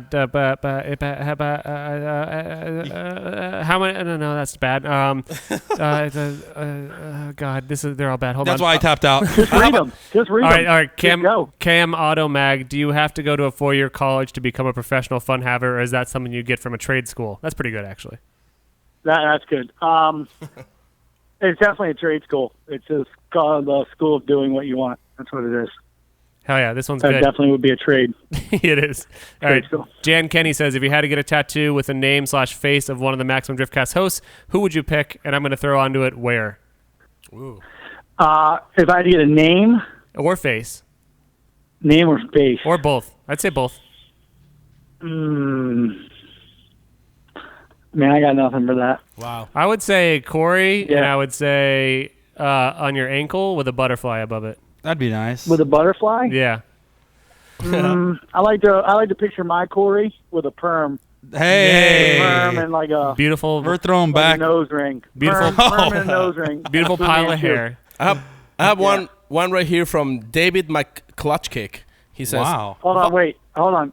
It would be Corey, but the Fu Manchu, I would do it under my arm. Hell. So So that the Fu Manchu he could was, talk like or real. So it'd be like inner bicep, Hell and yeah. then Fu Manchu would be armpit. I hair. would get a Vaughn Gittin Jr. face on my stomach, right on my roll Belly where his button? mouth would be, and then I Hey, would talk let's do with that him. at SEMA. I'll Let's do give- it at SEMA, Corey. Yeah, I'm ready. Vegas I'll get- tattoo. I'll get I'll a- meet you on Fremont at 2 a.m. and I'll take you to the tattoo Are spot. we- and I'll be yeah. sure We're gonna you hit the get a nu- really nice one. We're gonna hit the Nugget Bar up. and then Bring Jared. And then if Vaughn ever tells me if I'm going to SEMA, then I'm going to get the same thing of Paco, but on the other end, if you know what I mean. I can't Yeah, party. You're going to SEMA this year. I am? All right, cool. We haven't talked about it. Maybe we'll Yeah. talk after the show. Every time I party with Yeah. Jared and Sema, he gets violent and punches me somewhere every single time. Yeah. Well, Jared's coming to town tomorrow. We have an event local here in Maryland. Oh, yeah. At a local Ford dealer. Going to be having some fun in the RS and the RTR, so it should be cool. Are you guys going to send it? Wow. No. Good question, Paco. good question. So Hard-hitting we're going to question. send it. Hard-hitting question, Paco. Jesus. Actually, there's a question from David Well, it's not a question, more of a comment. David McClutchcake says, Vaughn, I didn't used to like you. Now, you're all right. Thanks, man. Thanks. Thanks, bro. Appreciate that. Axe Ill. I feel like we may have answered this the last time you were on the show, but that was like 30 episodes ago. If you weren't driving a Mustang in Formula Drift, what car would you be driving? And you can't say S chassis. He wasn't gonna. Excuse me. Bless you. Bless your soul. A Mustang. No, he didn't. If I couldn't drive a Mustang, and it couldn't be an S chassis. Would you go supercar? Would you go with a Ford GT straight Man, up like, Daigo style? Pull a Daigo? you know what? I think like the ultimate. It wouldn't work in the rules. Like if there was no 4GT. rules, and I could do whatever I wanted. It would be. Yeah,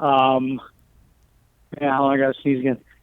Ford GT. Okay. He really wants it. Would it. be a Lamborghini. I would do a Lamborghini Countach. I would put it in that. Hell yeah. Oh, God. Just because. That would be so Could you imagine awesome. how ridiculous that would Oh be? hell yeah! getting in that and doing that? With your Pac-Man suit with the rolled up sleeves. Yeah, I'd be the Pac-Man Oh, hey, driving speaking suit. of my Pac-Man suit, Yeah. you want to hear a funny story about Please. that? All right. So after the banquet, because I wore the top portion, also known as a sport jacket or Yep. blazer, Yeah. Blazer. to the Formula D banquet, and we went to an after party, or we made an after party at like a little dive bar outside by the banquet, and I had my Pac-Man suit and my trophy. And come the end of the night, it had disappeared. No. What happened? So either, because there was a bunch of bros there, so either someone did it as a joke and we're going to see somebody wear it Yeah. in the near future, or one of the locals thought it was so sweet Oh, they dude. decided to steal it. Or- It But is what was sweet. funny was like, I was like, earlier that night, I was telling Abby, I'm like, oh, I'm going to wear it tonight, but it has to go. Like, I can't wear it again. Like I already did Goodwood, Formula D banquet, like it's over. I'm going to give it. My plan was to give it to someone, that was, Yeah. in LA on the side of the road, needed something. I was going to stop and give them a Pac-Man suit, Hell set them yeah. up for the next job interview or whatever they wanted to do. But, by the way, if you rolled up to a job interview in a Pac-Man suit, You got the job, buddy. they better hire you. Yeah. Especially if it's Or at else that's not the kind of place. It's not the kind of place you want to work at. yeah, especially if it's at Namco Yeah. for actually trying to yeah. work on the next Pac-Man game. All right, I got a question from Sammy Hot Dogs Fingers 3069. Yep. Sammy Hot Dogs Fingers 3069 asks, you've done a lot of events outside of Formula Drift and all around the world, Goodwood and stuff in Dubai. What's your favorite, most memorable event you've ever been a part of? Sammy Hot Dog Fingers coming at it hot.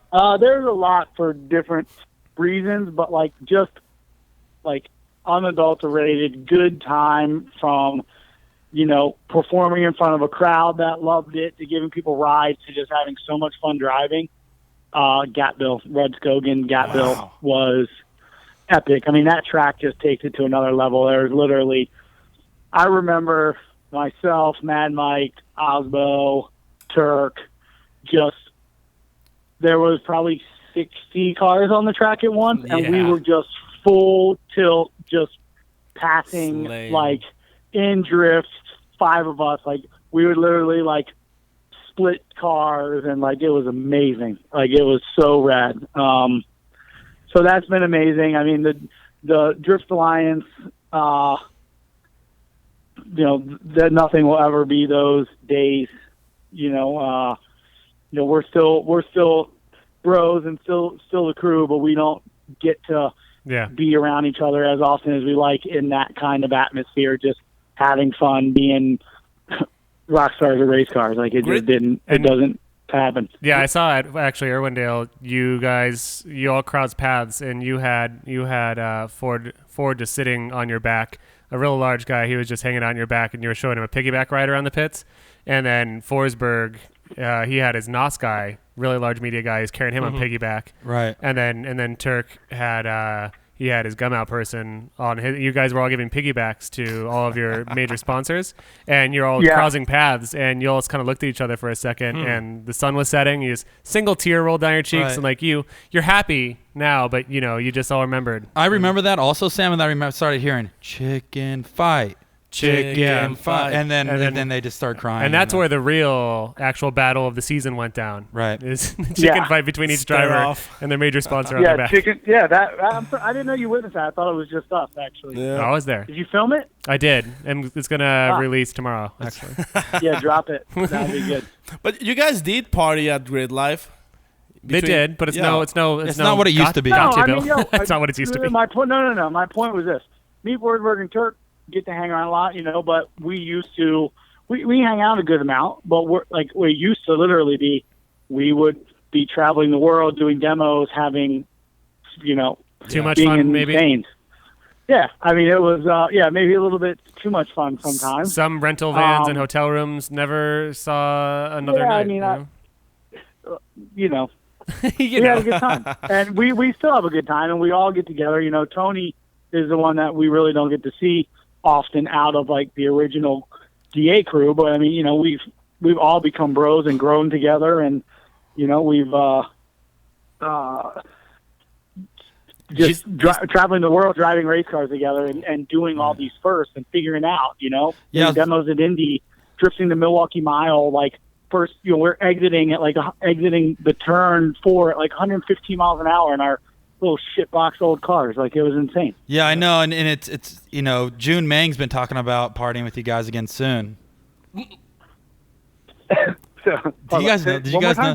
And June Mang has really been talking about it too a lot lately. So Partying with you guys hard. June Mang used to be Drift Alliance. Did you know June Mang used to be Drift Alliance? Is that true? Vaughn, is it true? Yes, it is true. Yeah. June Mang used to be Drift Alliance. Yeah. Hell yeah, man. Yep. June was in DA. So we had the aces, right? So we had, there was a time where we were like bringing more bros on to, do some things and have fun. And June was an ace. Yep. Nice. Wow. I didn't even get that. Go ahead. Well, a question from Taco, the Paco truck. It's too obvious. Paco, Go you ahead. can't say throw that name away. All right, hold on a Fine. sec.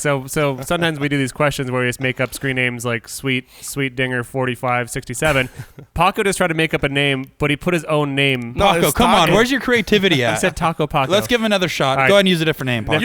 Username Beaver's Layer 69. All right, cool. That's XX. after another. Yeah. Vaughn Gittin Jr. You've done pretty much all kinds of racing, drifting, NASCAR. Get to the point, Beaver Slayer. Yeah. So Beaver Slayer wants to know what's on the menu for next year. Are you gonna do like those? Let him answer. Aerobatic planes or something? Beaver, just cut your comment off. Yes. Next year, I'm going to be doing some more drifting. And Confirmed. Vaughn 2017. Wow. Third big Drifting. trying a ball. couple things. I'll be playing a bit and potentially playing with some UTVs. I've just really enjoyed doing that, and like I mentioned earlier in the show, I built something pretty cool for off road that'll be debuted at SEMA. So You're gonna do King of the Hammers, presumably. I'll be doing a little bit of that. KOH. And you guys are really trying to pull some things out here. Hey, But man, no, for me, racing. I just enjoy being behind the wheel. So like everything I've done, there's a few things I've really enjoyed. I really enjoyed Trans Am racing. Like that was a blast. I actually had fun, doing time attack at Grid Life. So I'm definitely going to go to Grid Life this year and That's and right. have fun with those dudes and hit some time attack. And who knows? Maybe there'll be some missile fun. Well, we won't call it missile, but we'll call it. Paco, what did you name it? What did you want to call it earlier? Beaver's Or you have a Layer. name? No, the name for not missiles, but The what? Yeah. didn't you have a name for not missile cars? You call it something else? Maybe not. I don't know. Oh. Yeah, no, he didn't. He said he wanted that series. Oh, that was me. Oh I no, wanted the Formula Spec or no? What No, is that? I just want the S13. Formula Lemons. Oh, Formula Lemons, yeah. Formula Oh Lemons. yeah. Do you think, is there anyone out there that has a time attack Mustang or a Ford that you can get in and actually, because you almost put down some records in your nearly stock car. Do you have any plans or any ability to get into a Ford time attack prepped car and throw some laps down? No, I'm really I like I like driving our stuff that we build. Yeah. That being said, though, I mean I would. But no, there's not just like a Ford Mustang time attack car laying around. But That being said, are you going to build one? yeah, I mean the thing is, for me, I don't know that I would put that much effort into time attack. Yeah, it's just a fun weekend. But thing.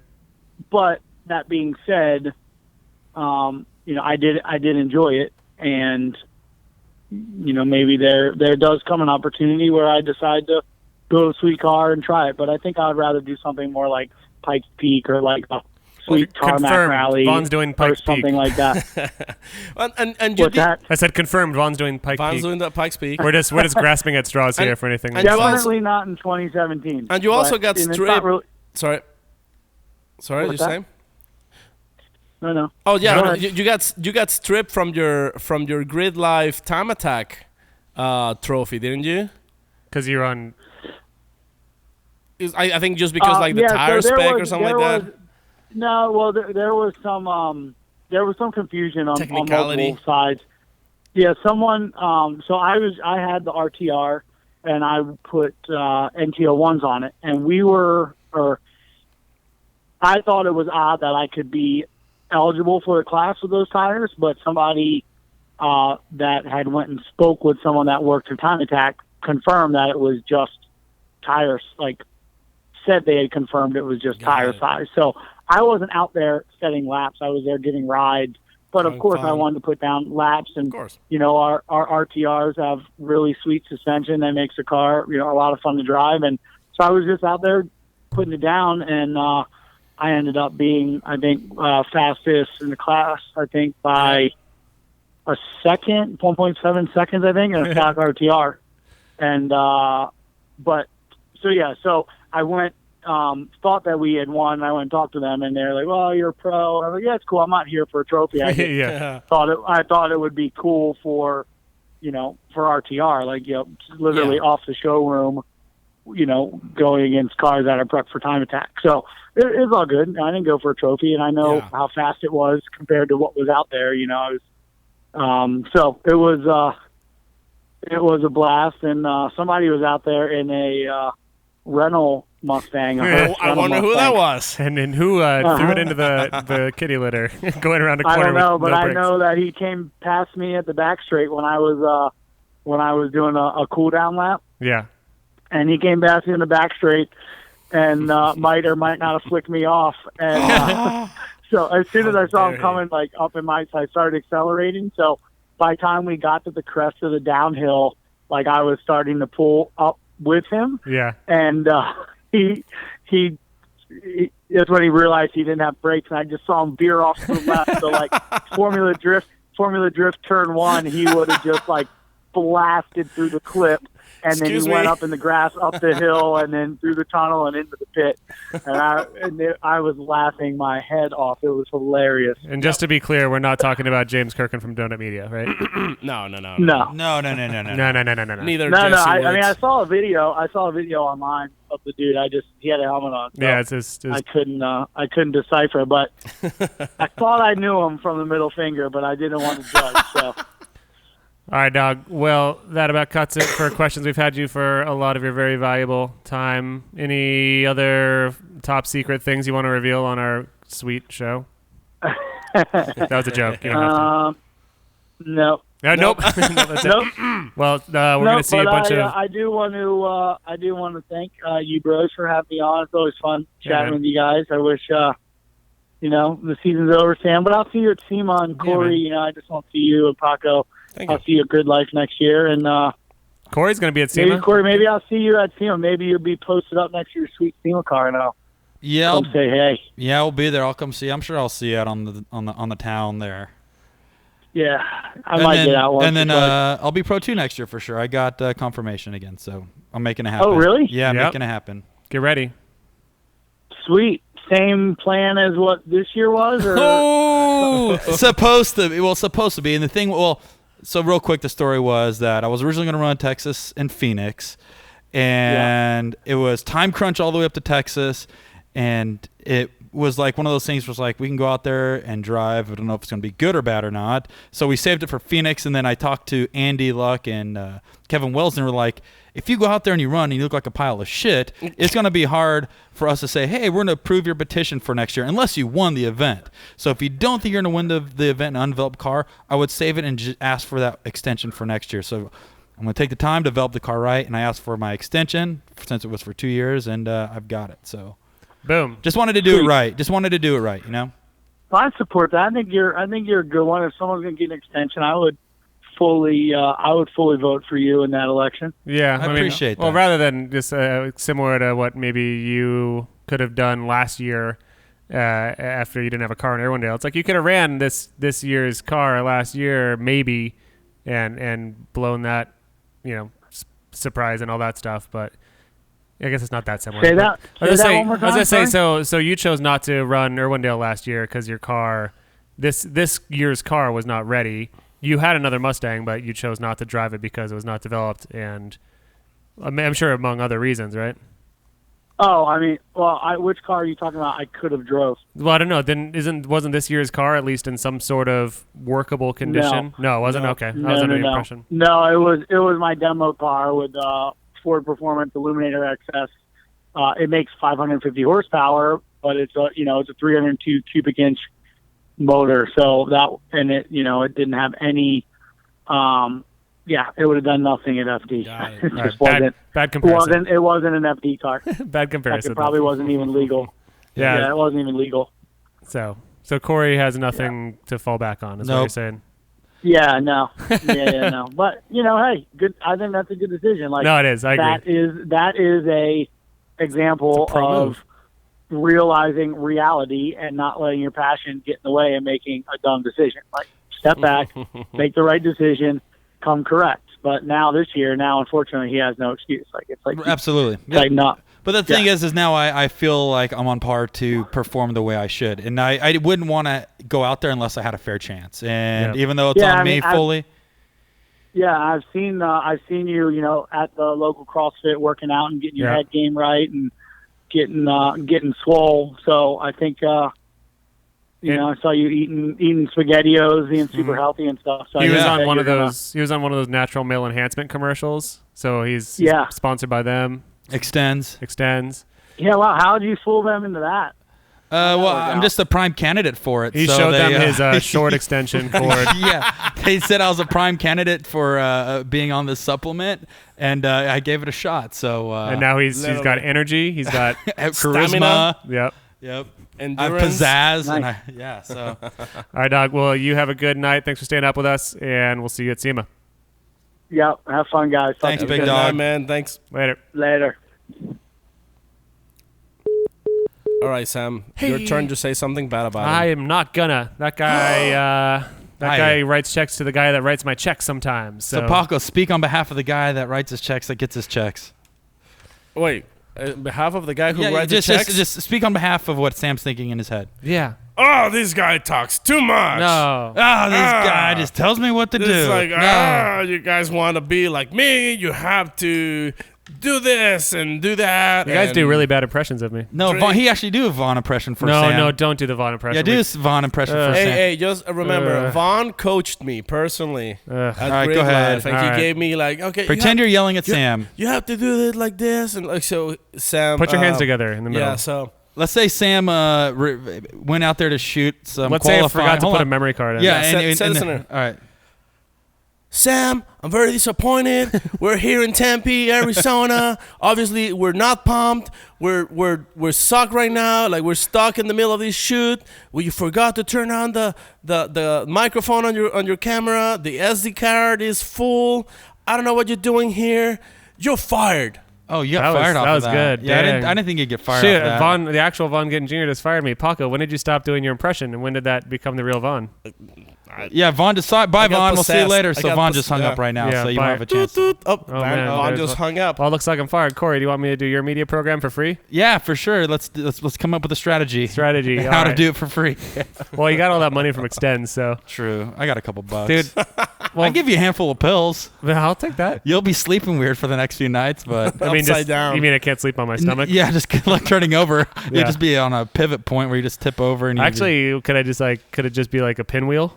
Could I just I could spin you like a top. lay on my stomach and then just spin around? Well, like you a can top? go into a breakdance circle and start spinning on your stomach and then hands straight out, and it's called the top spin. Yep, heard of that one. Are we still looking for sponsors? Yeah, dude, that's cool. That's a PC combo, and maybe Extends will want to sponsor the show. Yeah, that'd be great. That'd be great. What do you guys want to talk about? Some stuff before we sign out. We got a little bit of Well, stuff. kind of. We have a. Vaughn was so eager to call us right away that we didn't really. Oh, Corey, I did mention at the beginning of the show seeing you in Canada. Do you remember that? No. What? How don't you remember showing me around your new car? No. Yeah, in Canada when you were wearing your fake mustache, and then I saw an exotic car that looked really nice, and you told me to sit down in it, and then I come to find out as I sit down in this that the shifter is a meatball and the steering wheel is spaghetti or pasta al dente, and then the guy pulls off his fake mustache and it's actually you, and you're showing me in your Spugatti Veyron. Oh, I remember that. That was really fun. You remember your Spugatti? My Sugatti, yeah, that was it was a marinara red. Yep. With a meat sauce interior. That's so Red that and you red. so you obviously corroborated my story. It's real. And and with that we can say welcome to Maximum Driftcast, the only drift podcast that gives you the intro at the very 2 end hours of the show. into the show. Yep. Cool. There you go. I like that. Poor Paco, you want to talk about stuff? Real quick. I mean, well, just been working on. Yeah, do it. Doing working. It was your birthday yesterday. Well, not. Oh, I guess so. Hold on. Yesterday. When the show releases, it'll be like a week after your birthday, but whatever. Well, no, actually, it was on the 12th. It's been like 2 weeks. Why did already. Facebook tell me that Yeah. it was your birthday yesterday? Because it's his Mexican birthday today. No, I don't like have like the Facebook. Like I don't think I have my birthday in there in Facebook. Well, I got some sort of notice. that said- Oh no, because I made the see. Like here's the thing. Usually my birthday falls on Your- Irwindale. When's your quinceañera? My quinceañera usually falls on Irwindale. Yeah. And every time we're at Irwindale, we just go to Pho. Remember? No, Hot Pot for my birthday. But then this time, my birthday was like 3 days after that, and I got sick at Irwindale. So on my birthday, I was very, very sick. I didn't do anything but sleep. And after that, next weekend, everybody was at ASB, which we weren't at ASB, and that sucks because I was sick as well. But we still had a little show. So I decided to have a little get-together the next weekend. Here, can I tell you The guys end. something? Can I tell you guys something The real end. quick? Yeah. Yes. Do you guys want to know how to screw with people on Facebook? Yeah. Uh-oh. So if this is Change your this birthday is to every something week. that I go out, I give props to Crop Dustin for teaching me this because he did it for me. Mm-hmm. What you do Cop the balls. is you cop the balls, and then if somebody leaves their computer logged on and Facebook logged in, you change their birth date for the following day. So you set it for tomorrow, so when they log in, they'll have 160 messages of By happy the way, birthday. party rules, don't ever do this on someone's personal computer, because Wow, you guys what a- could just hop on my personal computer What next a to me hacker. here. Right? So just don't do that at my house. Right, Corey? We're going to Yeah. agree. We're going to agree that ain't cool. Yeah. God damn it. You already did it. He already did it. It's Okay. probably, yep, it happened. So, Puck had a birthday. You've been working on the FRS. the FRS, the The Elite, the Elite FRS. Automotive FRS. Yeah. It has our 2F performance LFCs, also known as a lightweight flare corners, which is pretty much like the whole rear of the car is fiberglass. The buns. Yeah, the buns, we make those. It has a pretty much, I heard there's only 3 VN kits, the new BN Sport kits, and this car has one. Hell yeah.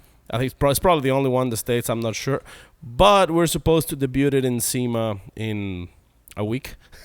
Is it going to make it? It runs and drives. Wait, SEMA's more than a week away. We got I think it's a week. no, week and a half? you're No, it's scaring, 2 weeks. You're Okay, scaring so- Corey right now. No, Is I'm it- not- Sorry, I'm 2 worried. weeks. 2 weeks. My bad. Yeah, So, yeah, I'm it's- worried because I just learned today that I am. It's supposed to be going. supposed to debut in SEMA in 2 weeks. It runs and drives. It came back from Dynacomp, and they did all the wiring and they did a great job and did a lot of all the inner piping and stuff. Like the car's great. the wires, the Yeah. bolts, Inner piping. Yeah. the bolts. I'm not making fun of you. I'm just doing what people say about cars. We Yeah. Oh, they did the inner piping. They I did. like it. We put the metal. We And the metal, We yeah. banged out some metal. We the pedals are in. Yeah. But yeah, I mean, like there's a couple posts on 2F Performance if you want to check it out. Or don't. But Wow, that free thing, plug. it's Free plug for Paco. yeah, Cool. that thing is pretty fucking insane. Sam, tell me about Drift Idiot videos and editing. Oh yeah, Yeah, my yeah. life is always exciting. Are you ever gonna go back to drifting? Yeah.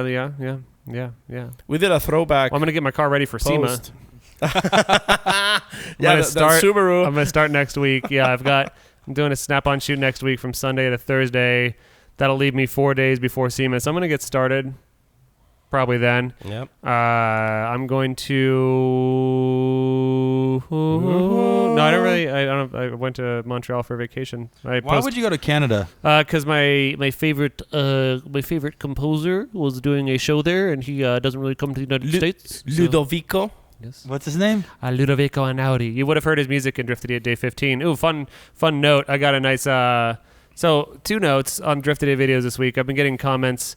I guess there's a renewal of New Zealanders watching the Mad Mike, Driver on Driver. Mod Mike. And I've gotten Everybody about 2 or 3 hateful messages Yes. every day for the past week from New Zealanders that are really upset that think that that's real. So that's a bummer. But I also got a good one just like a little bit ago. It said on my last Drifted Idiot Day video, the Day 15 video, I didn't want to come out here and say it, but come on, dude. Day 16, nearly a year now, and I have no motivation myself. My life sucks, and all I want is another day. And boy, oh boy, let me tell you, I feel the same way.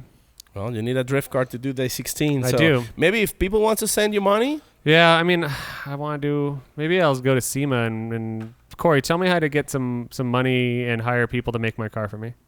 Hi Sam, let me give you a little strategy. Thanks for asking. So what you want to do is fill a trapper keeper full of dollar bills and then. Well, you get a nice business suit, and then after the business, you get a Pac-Man suit. business suit. Then you get a briefcase, a Samsonite briefcase, and you keep letters in it.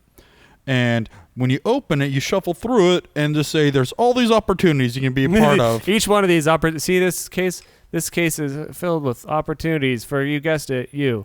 And if you want to be a part of this exciting new program. I could show you this once you say yes. Yes. Circle yes or no. Just you can't look at the briefcase. Don't look inside the briefcase until you say yes. So you pull. Press So what you do yes. is you say you got to circle yes or no, and then you shuffle through the papers. You go, let me look for the documentation. Yeah. And then you pull out the piece of paper that says yes or no, and you hand them a pen, and they circle which one they want, and then you can file it back. And away. then when they circle yes, you shake their hand and say, "Great doing business with you," and then walk away. And then as you walk away, the Monopoly money falls off the side of the. But then you realize you forgot to tell them your name or contact info, and you're too embarrassed to turn around.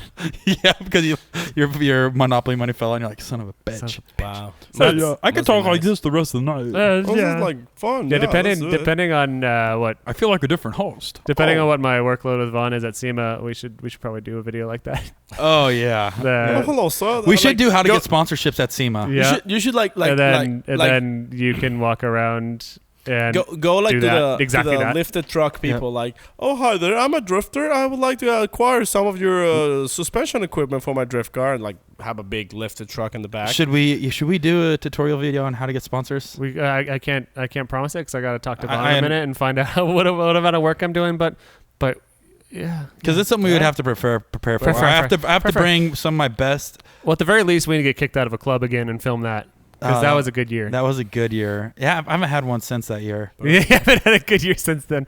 Yeah, life sucks. That was actually, that's the time where Jared was saying, don't do it. And then Dustin's like, oh, really? Watch us do it. Watch me. This is, for reference, the video. The video is on my YouTube, and it is a bunch of babes dancing on a stage in a Vegas club. By babes, Corey and Dustin decide to jump past the VIP line guy. And do you remember what party that was?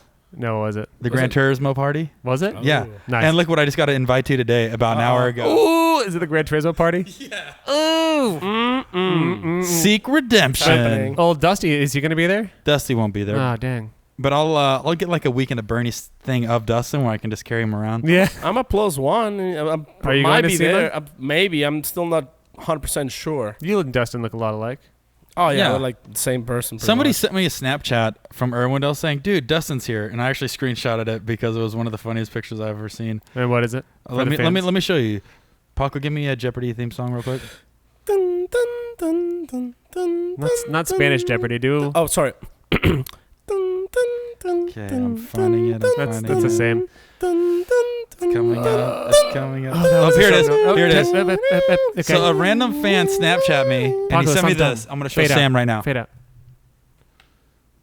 Uh-oh. Oh, it looks like Dustin. Let me see. But it's a guy in a camo shirt, hat backwards, glasses. It is Dustin. That is Dustin was spotted twice at Irwindale. Tight physique. It's double Dustin, though. Tight physique is what I Hey, said. what's up? Oh, I have this picture right now. Happy birthday, Jimmy Page. Sylvester Stallone. All right. Well, for all these Absolutely. pictures and more, check out our Instagram. podcast at at MaximumDriftcast.com. Once you've reached this part of the episode, you'll know where to find it and how to listen to it. So while Corey shows Paco funny pictures on his phone, I'm going to sign us out here. All right. Officer, do you have anything on me that I should know about? And it looks like it's a guy pulling up his leg, and That's a corn dog. it's a corn dog strapped in a gun holster. strapped in a gun holster. That's in the ankle. That's a ankle good joke. gun holster. Oh well, with that note, well. Can we go home now? Oh yeah, well, no, we gotta actually. We should probably do this at the beginning of the episode, but we didn't. So if you're here this long, thank you so much. And if you'd be so kind, actually, to rate our show on iTunes, that would help us get more visibility and more friends like you. That'd be rad. So please rate us on iTunes. Just don't rate us anything less than 4 stars. It should be 5, probably. Actually, just 5, please. Just do 5. I mean, we can't say that, so we're not. Yeah, we're not just saying that. If you like the show, rate it great. Or whatever other podcast service that you use. Yeah. Or if you don't like the show, it's actually opposite day, and giving it 5 stars is like a 1 star in most worlds. And that will wrap this show.